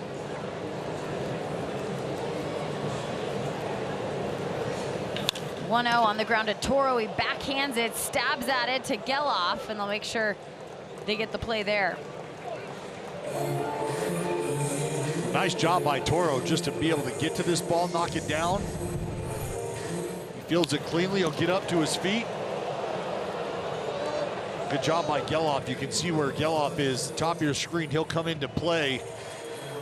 But you see where that foot is. That left foot had it on the bag and then able to work it to the back of the bag. Again, middle infielders trying to become a first baseman at that point. Be able to stretch, go get that ball. 1-0 to Royce Lewis.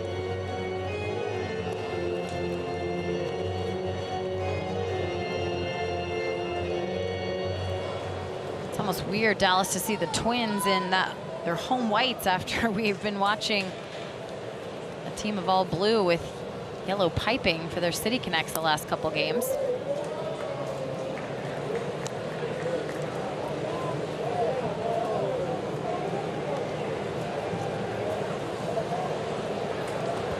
You see there's Max Kepler on deck. And look at how close he is to the plate right now. And why does that matter? Well, we've seen Carlos Correa do this really throughout his career. But right now, Max Kepler is essentially getting a free at bat from Scott Alexander here. Able to dial in velocity, able to dial in the look.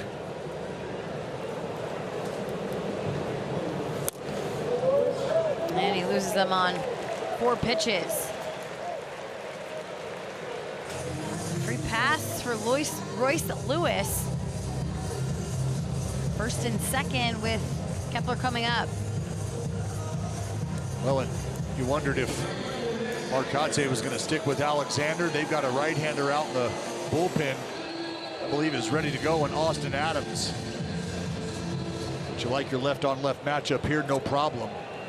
What will they do after the fact?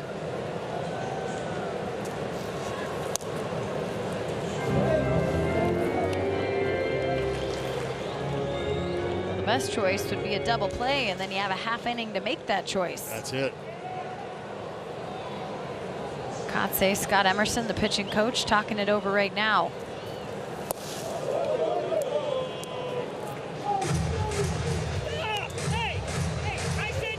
So we see the home plate umpire. He's going to toss someone from the Oakland A's dugout.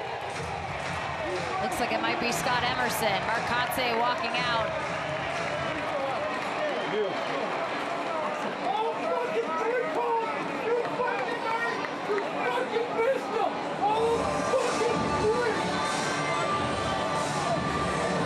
Well, that's Scott Emerson.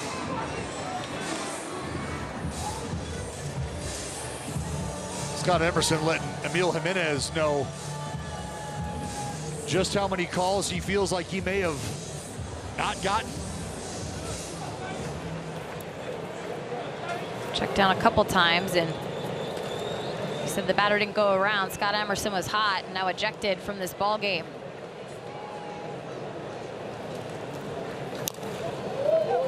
Let's take a peek from the side here.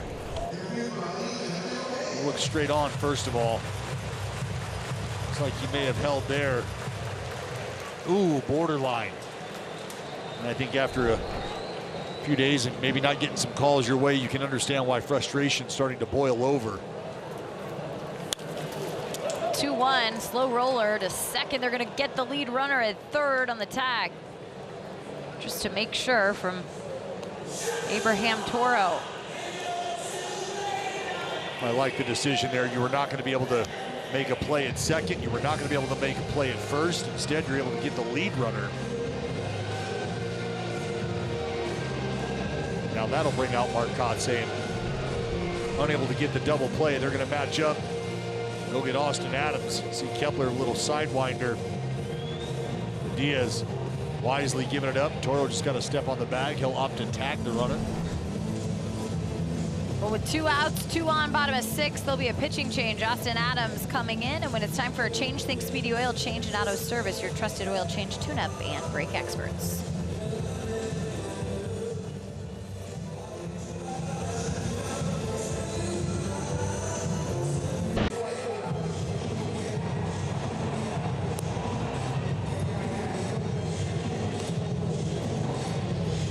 Slide into the stream with the NBC Sports app, brought to you by Toyota. Scan the QR code now to start streaming the A's. Well, there's a nice, good look at home plate. Carlos Correa is coming up. Austin Adams wants to keep him there and back to the dugout as best as possible here with 2 outs. We've seen Austin Adams this series. I think some folks remember the at-bat against Byron Buxton.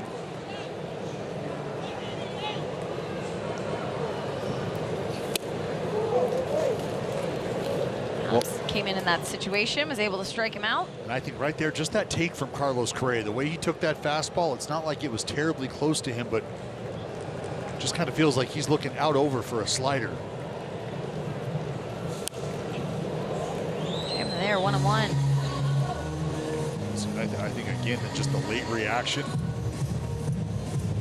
Correa not, and even you see the little head tilt, just a little head tilt right there. Those are little things I think that, as a guy of his caliber and his intelligence at the plate, you have to pay attention to. I mean, this is 3 straight fastballs now from Austin Adams, something you don't see a whole lot of. And I think right now he has got Correa just a bit off guard, a bit off balance. Where he wants him with a 1-2 count.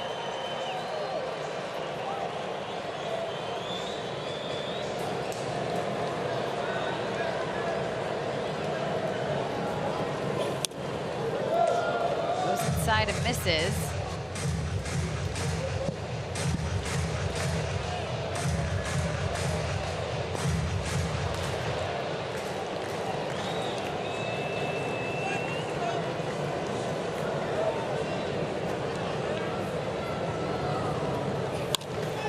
And that's gonna find a place to land in front of Seth Brown. In comes a run.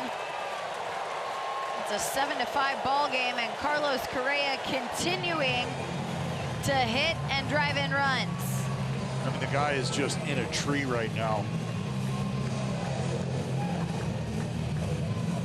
Even when you think you've kind of stood him up with a few fastballs, he's able to stay on a slider down and away and just do what he's done with pitches like that all series long. Send them right back where they came from.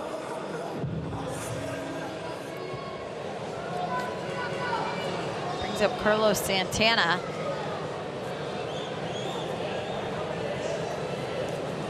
Shea Langoliers is going to talk it over with the reliever. Carlos Correa is now 9 for 17 in this 4-game set.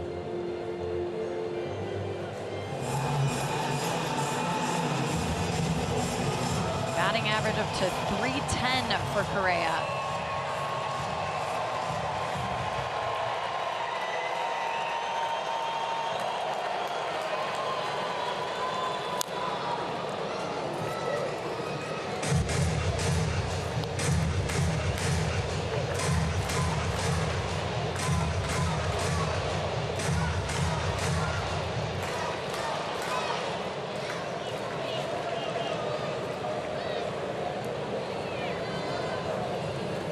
To Santana, that's out towards right field. Seth Brown charging in, Geloff charging out. Geloff calls it, but Brown's glove comes in at the last second. Sigh of relief as the catch was made, but a run came across. It's now a 2-run ball game in favor of the Twins after 6.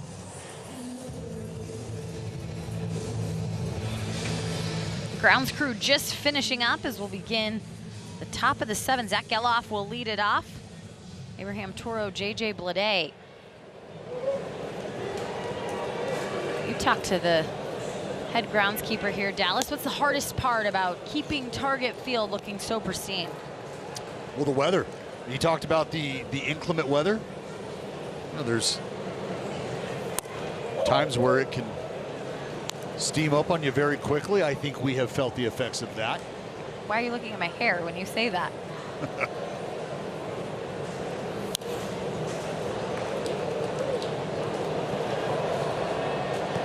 A lot of rain to deal with. They kept the field covered all day yesterday, and then these doubleheader days. You got a lot of work. You have those high school games coming up here tomorrow, and the homestand will continue for the Twins before they head to Oakland to face the Athletics at the Coliseum next weekend. It is a beautiful place. Smaller footprint here.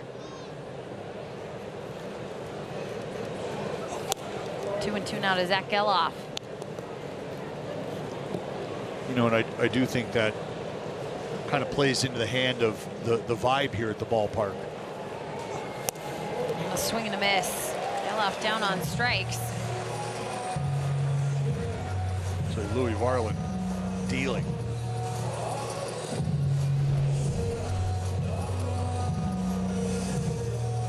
Three and 2/3, the reliever is covered now. Just 2 base runners, 1 hit by a pitch, 1 hit to JJ Bleday, who's on deck. Abraham Toro with a swing and a miss, over 3 tonight.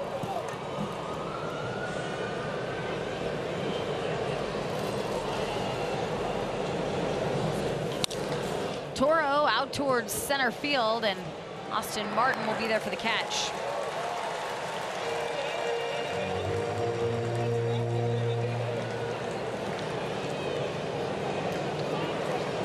Six straight retired now for Varland, with JJ Bleday entering the batter's box. Well, I think right now what you're seeing is the work of Louis Varland playing a huge role.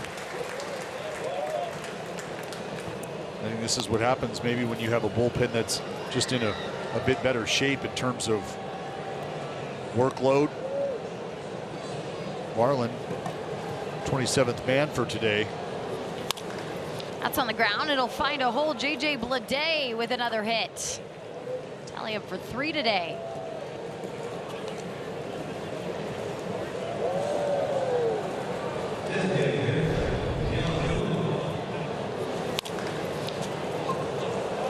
Snuck neatly through the hole. What do we talk about? Just keeping the ball game within 1 swing, which is right where we're at right here, right now.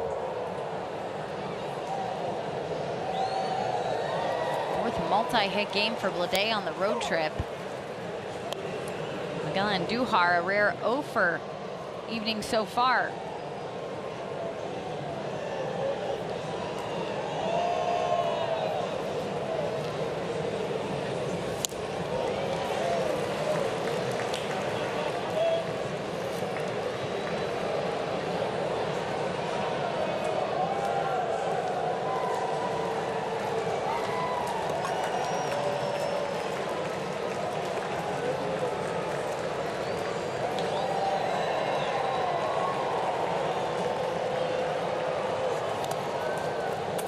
In front of Christian Vasquez. They will walk back to first. I think you can start to see Varland right now, even with just 1 runner on base, start to tighten up a little.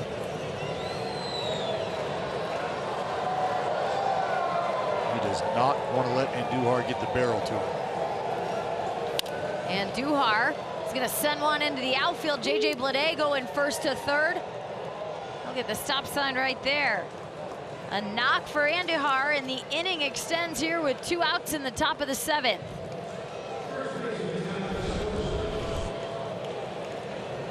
Well, it looks like a slider that just sits right there in the heart of the strike zone.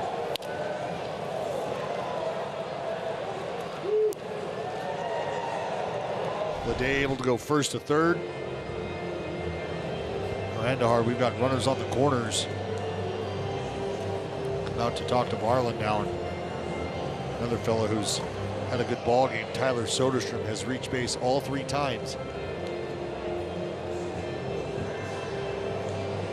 Umpire walking out to the meeting on the mound. It'll break up. Josh Staumont warming up in the bullpen for the Twins.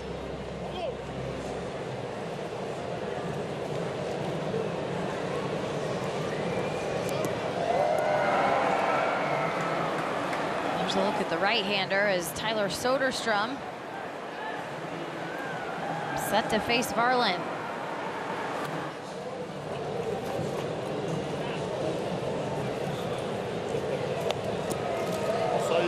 Two for 2 with a hit by pitch. Solo shot. And the third was a big one. And that's on the ground. It's going to find a hole. In comes a run. And going first to third, Miguel Andujar will find himself in scoring position, 90 feet away from home in a one-run ball game.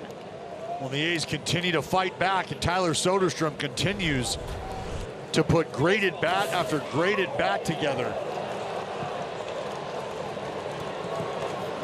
And I'm telling you, Jenny, it's just funny how you can watch a guy like Carlos Correa have the type of series he's had, really have the last 2 weeks or so that he's had. And you can see how he's utilized all fields. And you're watching Tyler Soderstrom do something very similar, right? Driving the ball to the big part of the yard. A couple long balls, dead center, really almost identical spots. And now here with 2 outs, unafraid to let the baseball travel.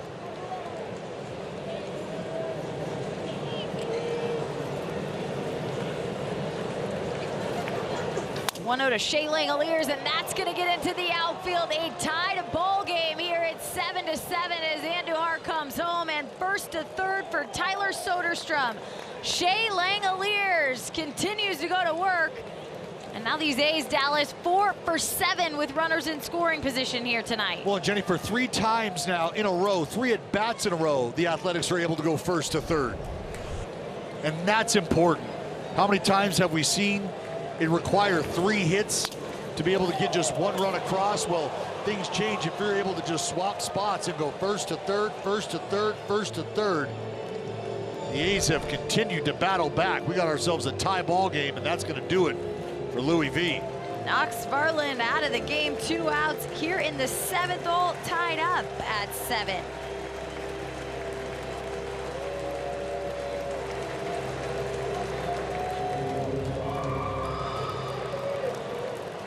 Dalmont, who has been otherworldly this season, 13 games.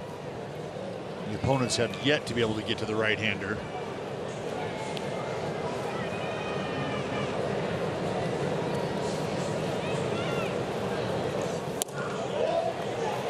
Daz went around, so he first pitch strike in there for Stamon, 0-1. Dallas, we saw this Oakland A's offense create a rally in San Diego that ended up in an unfortunate walk-off, where they had 5 consecutive singles. Looking to do it here, but that's straight to the glove of Carlos Santana. He'll step on first base for good measure. And the threat is over, but not before it's tied. 7-all, time to stretch.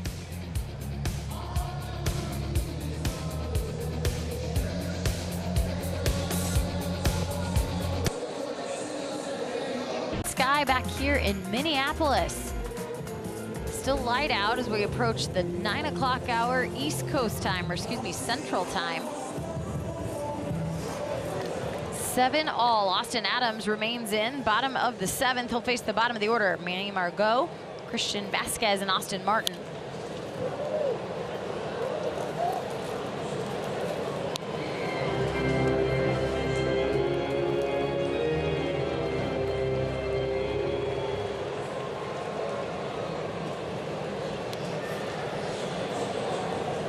Oof, had to duck and cover. Well, Margot able to lay off. You know, Jenny, this is something that we haven't had a ton of out of Austin Adams, and that's extended outings. Just 1 time this season have we seen him on for 4 outs or more. That was all the way back on May 8th against Texas. He did get the hold.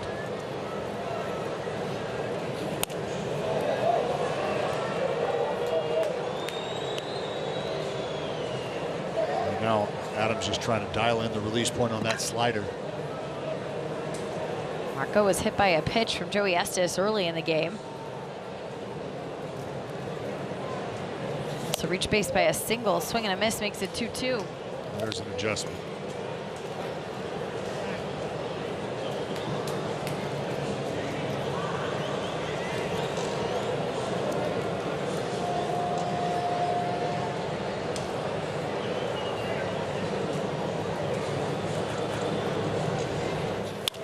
Reached for, and that's heading out towards right field. On the move for Seth Brown. He's going to get there.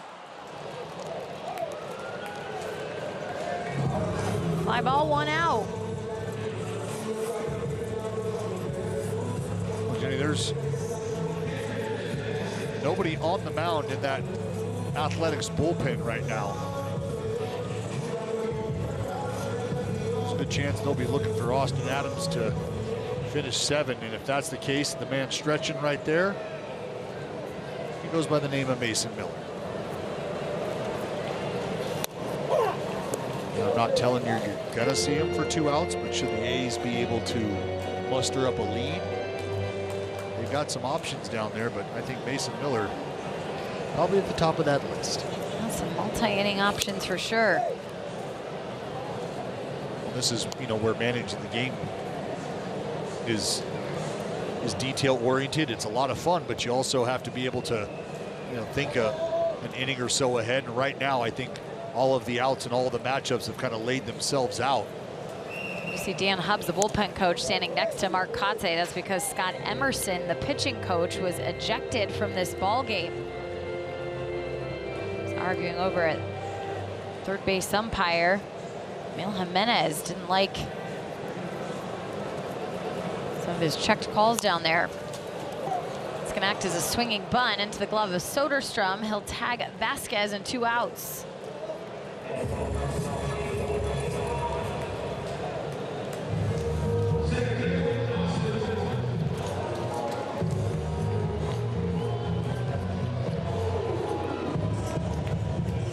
One more out to get here for Austin Adams, but you're thinking, okay, if you can get this kind of multi-inning, come in, grab a huge out, get to the bench, get back out there, you were primed, as you mentioned, for the 8th and 9th, setting things up.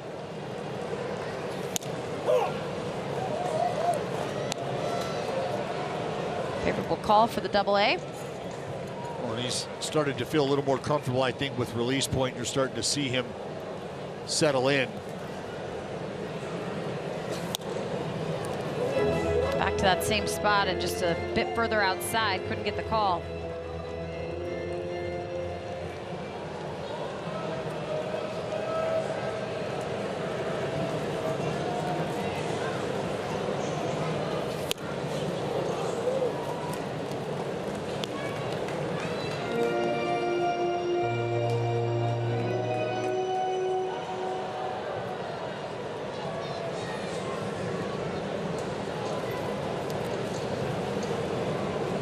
Here's the 1-2.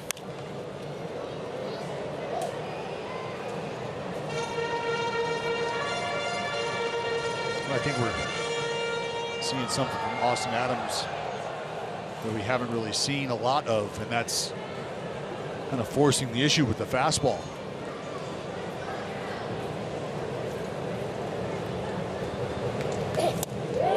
Checked him, and Austin Martin goes around. Yells, "I love you" to the sky, and for Austin Adams, 4 big outs in a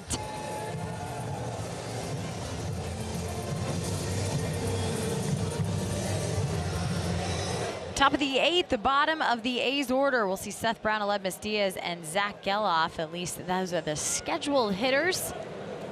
Here for Mark Kotze. First pitch swung on by Seth Brown and miss.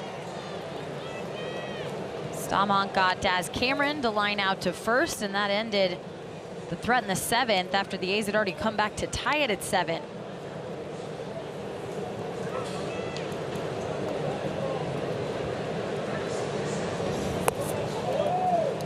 Dallas, I think you can't praise the offensive approach enough tonight and how it's gone. We've talked so much about how the home runs have dictated this offense. Sometimes you live and die by it, but this team has been able to rally when needed and put together some consecutive hits, a lot of good base running tonight.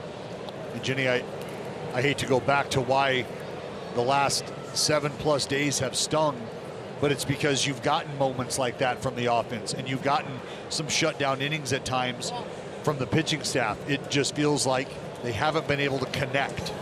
And when you're able to put those two things together, that's where winning streaks start to occur. That's where you start to look up after a week or so, and instead of having dropped 7 or 8 in a row, there's a good chance you've 6-1, 5-2, maybe even 7-0. You never know.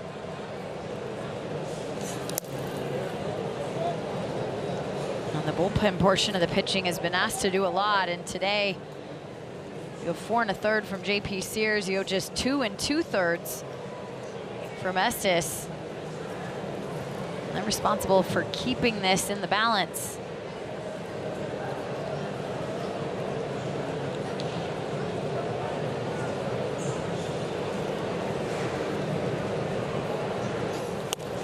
Full count now for Seth Brown. He's going to take time out. Well, it's good to hear Brownie use his manners. He did use a please. He did. See Ledmus Diaz on deck.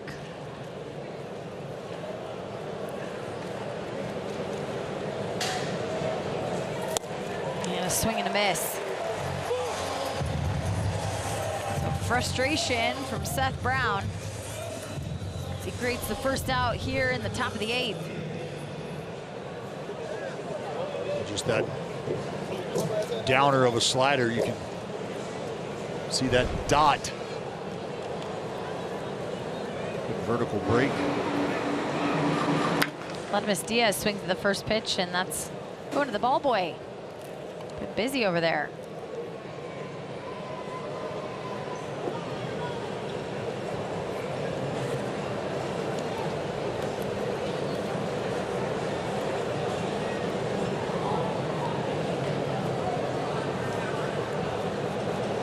Ledmus Diaz hit a homer last Father's Day, 2023.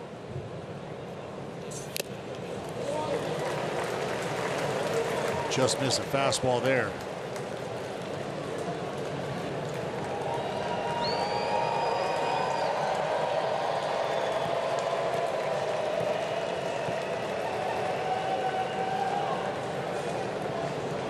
Oh, 2 and another strikeout.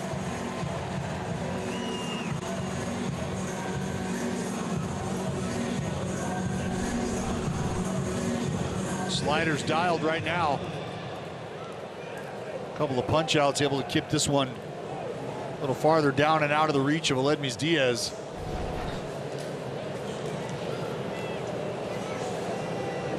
Zach Geloff with 2 outs.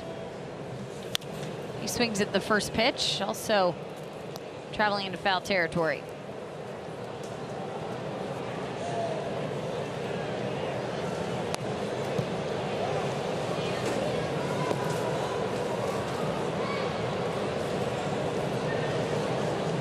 Big RBI double back in the 2nd. Geloff didn't play game 1 of the split doubleheader earlier.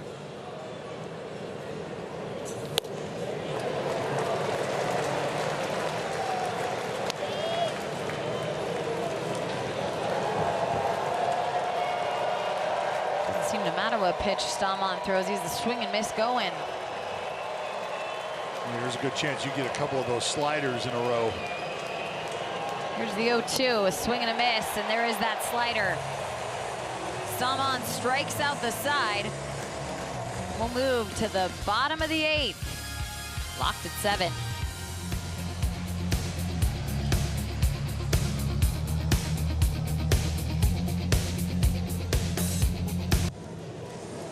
Is set against the Twins in Minneapolis. A back and forth affair. A lot of scoring early, a lot of home runs early. JJ Bleday and Tyler Soderstrom with solo shots for Oakland. Homers for the Twins include one from Royce Lewis and Trevor Larnach. Both pitchers shortened starts today. Didn't get through 3 innings. So it's been the bullpens ever since. Locked at 7, and now Danny Jimenez coming on in the bottom of the 8th. Danny Jimenez trying to keep it right here so he can hand it to Mason Miller. That's the game plan. 5th reliever used in the ball game. Willie Castro fouls one back.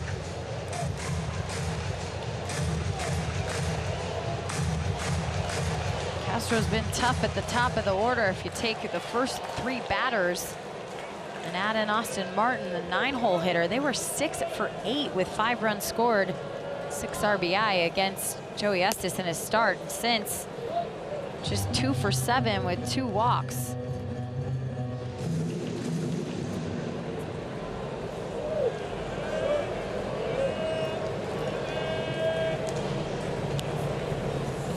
swing and a miss.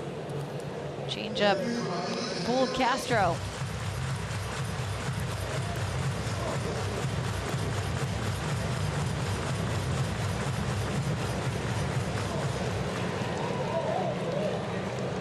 Timeout called by Castro.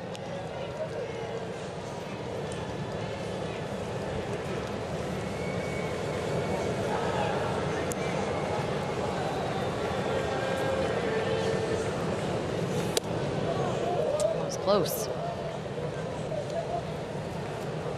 Changeup pitch we haven't seen a ton of from Danny Jimenez.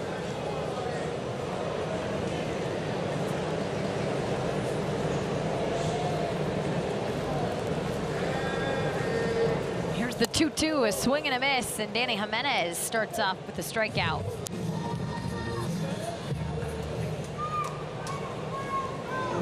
He is able to get the swing and miss with that patented slider. See that thing just go straight down right off the table. Second plate appearance for Jose Miranda. Came into pinch hit for Trevor Larnach back in the 6th inning. He sends one to left field and he sends it a long way. Jose Miranda has changed the score of the game. Twins go up 8-7 off the solo shot.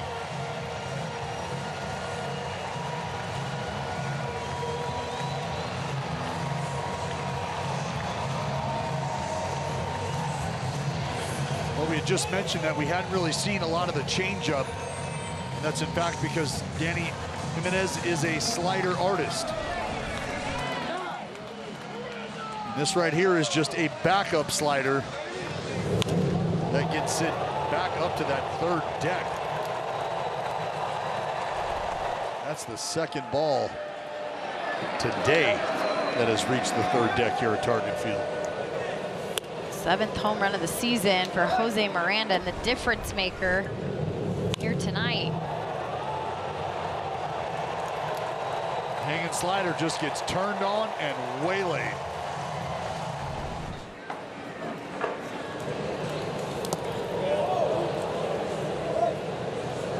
Royce Lewis went around 1-1.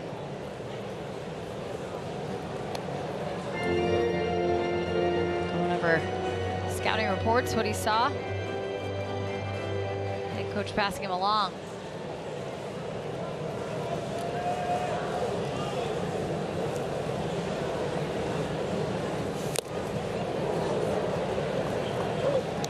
Well, right now the A's in danger of suffering a sweep at the hands of the Twins for the first time since 2007. Jenny, that was all the way back my rookie year.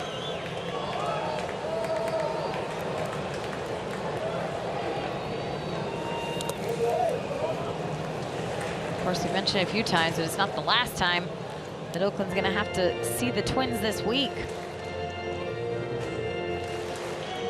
They'll be making their final visit out to the Coliseum. It's an AL Central heavy week coming up for the Oakland A's. First face Kansas City Royals, who lost to the Dodgers today. Broken bat, bat goes just as far as the ball, but Abraham Toro able to stay concentrated, and Soderstrom's foot stays on the bag. Well, I tell you, this is a very scary play, and a lot of credit due to Abraham Toro, because you've got a ball flying at you and you've got 2/3 of a bat flying at you. It's the barrel and it's the pointy end. You can watch him just sort of let that bat go flying by. You want to talk about staying cool and calm and collected. That is not easy to stay concentrated on a ground ball like that. 2 outs here. First pitch swing for Max Kepler. Toro heading back, and he's not going to have room to make the grab.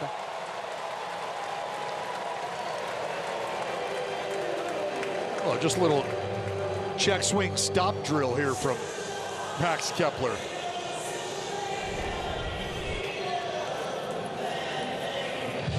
And that's about a half swing as it gets from Max Kepler, but saw where they had Daz Cameron playing. Brings up the hottest hitter on the planet.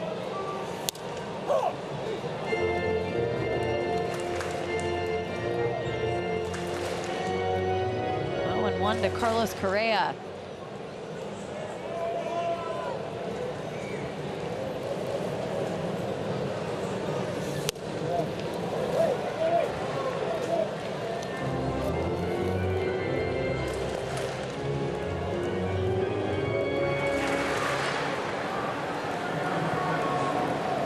It's been a very simple approach for Carlos Correa.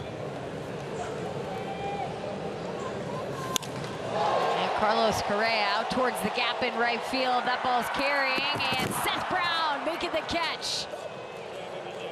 Brownie running into the wall for good measure. That'll end the thread, but the damage was done by the bat of Jose Miranda on a solo shot that made it 8-7.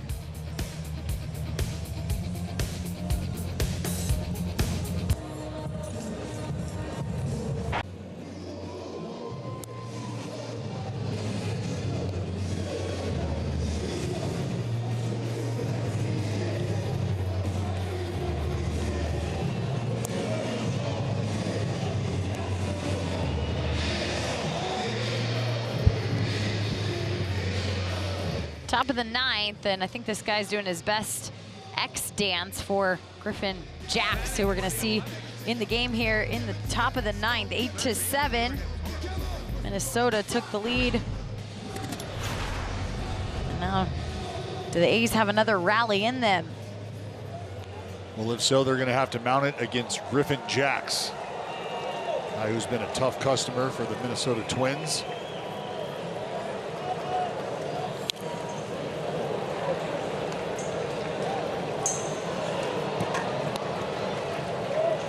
Top of the order to try and get things done. You see Byron Buxton in center field now in place of Austin Martin. They go with the defensive replacement.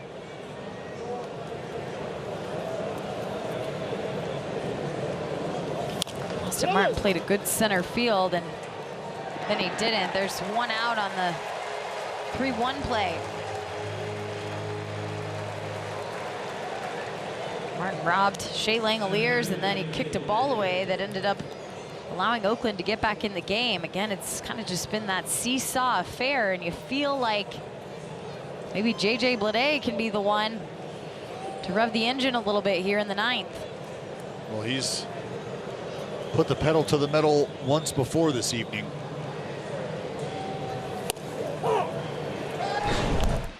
Take you back to the third inning. That's when JJ let it off with a long ball. Get up and get out. 0-1, he sends it to left field. Coming in is Margot. It's going to drop in front of him, and this is how a rally starts. 4 hits for JJ Bleday this Sunday evening.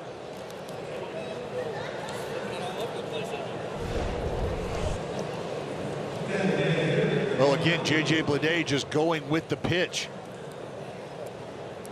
Not trying to get big and do more than necessary right now. You need base runners.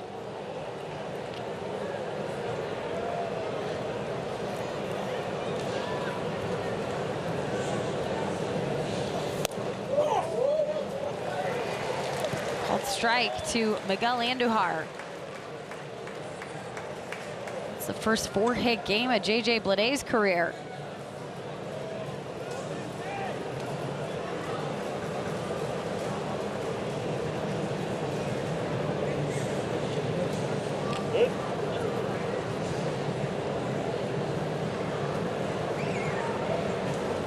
See Jack's having some issues with the pitch comm. He too charged with that disengagement.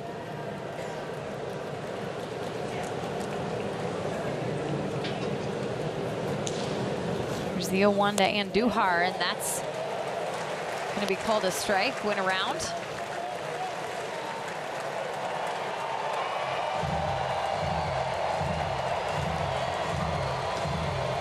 Andujar will take his time out.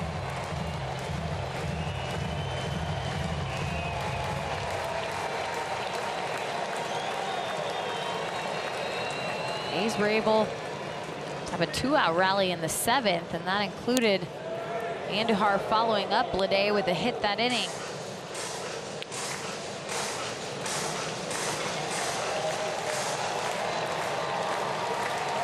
Mark Kotsay has managed some close games this year. This is the 26th one-run game of the 2024 season as it stands right now, 8-7 Twins.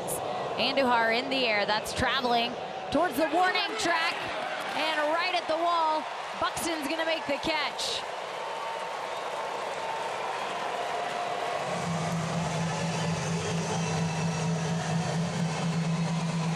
See Buxton blow out a sigh of relief. It's a disappointing look on the other end. Well, that's twice now. I'm sure A's fans have been brought to their feet with a deep fly ball to center field only to be rejected. It's Austin Martin who brought the Langoliers would-be homer back. Buxton able to track that down. We've seen Tyler Soderstrom in the zone. Gonna continue at the biggest moment of this game.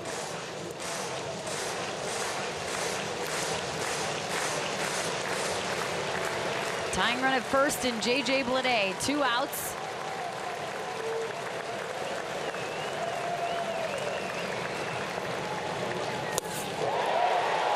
And 0-2 count.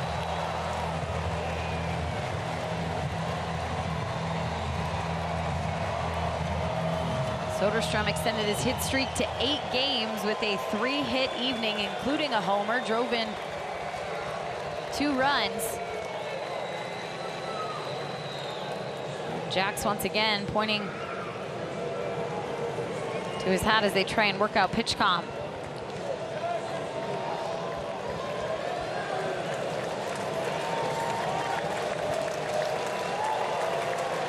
Soderstrom digs in, here's the pitch, and fouls it.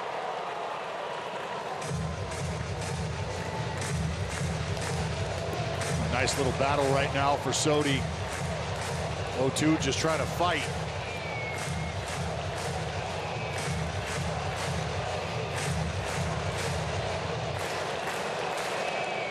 A's fans trying to will the rally.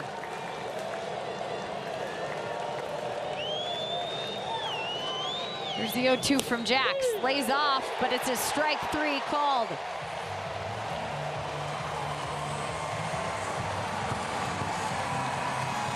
Twins indeed sweep the Oakland A's in a 4-game set.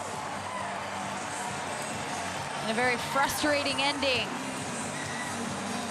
Had points in this ball game where he had the lead, ended up giving up the solo homer in the 8th.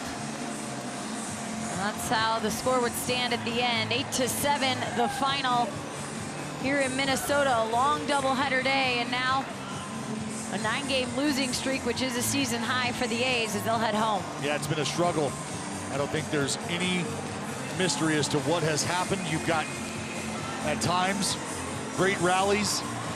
You had innings where you've been able to capitalize on some base runners. You've hit the long ball. You've provided offense. Just unfortunately, once again, the Athletics not able to click on both sides of the ball at the same time. They'll try to go back home and reset with a day off and get back after it on Tuesday. 8-7 the final here in Minnesota. Let's get you back to California. We'll check in with the studio crew. Stay tuned for Toyota A's post-game live, which starts right now.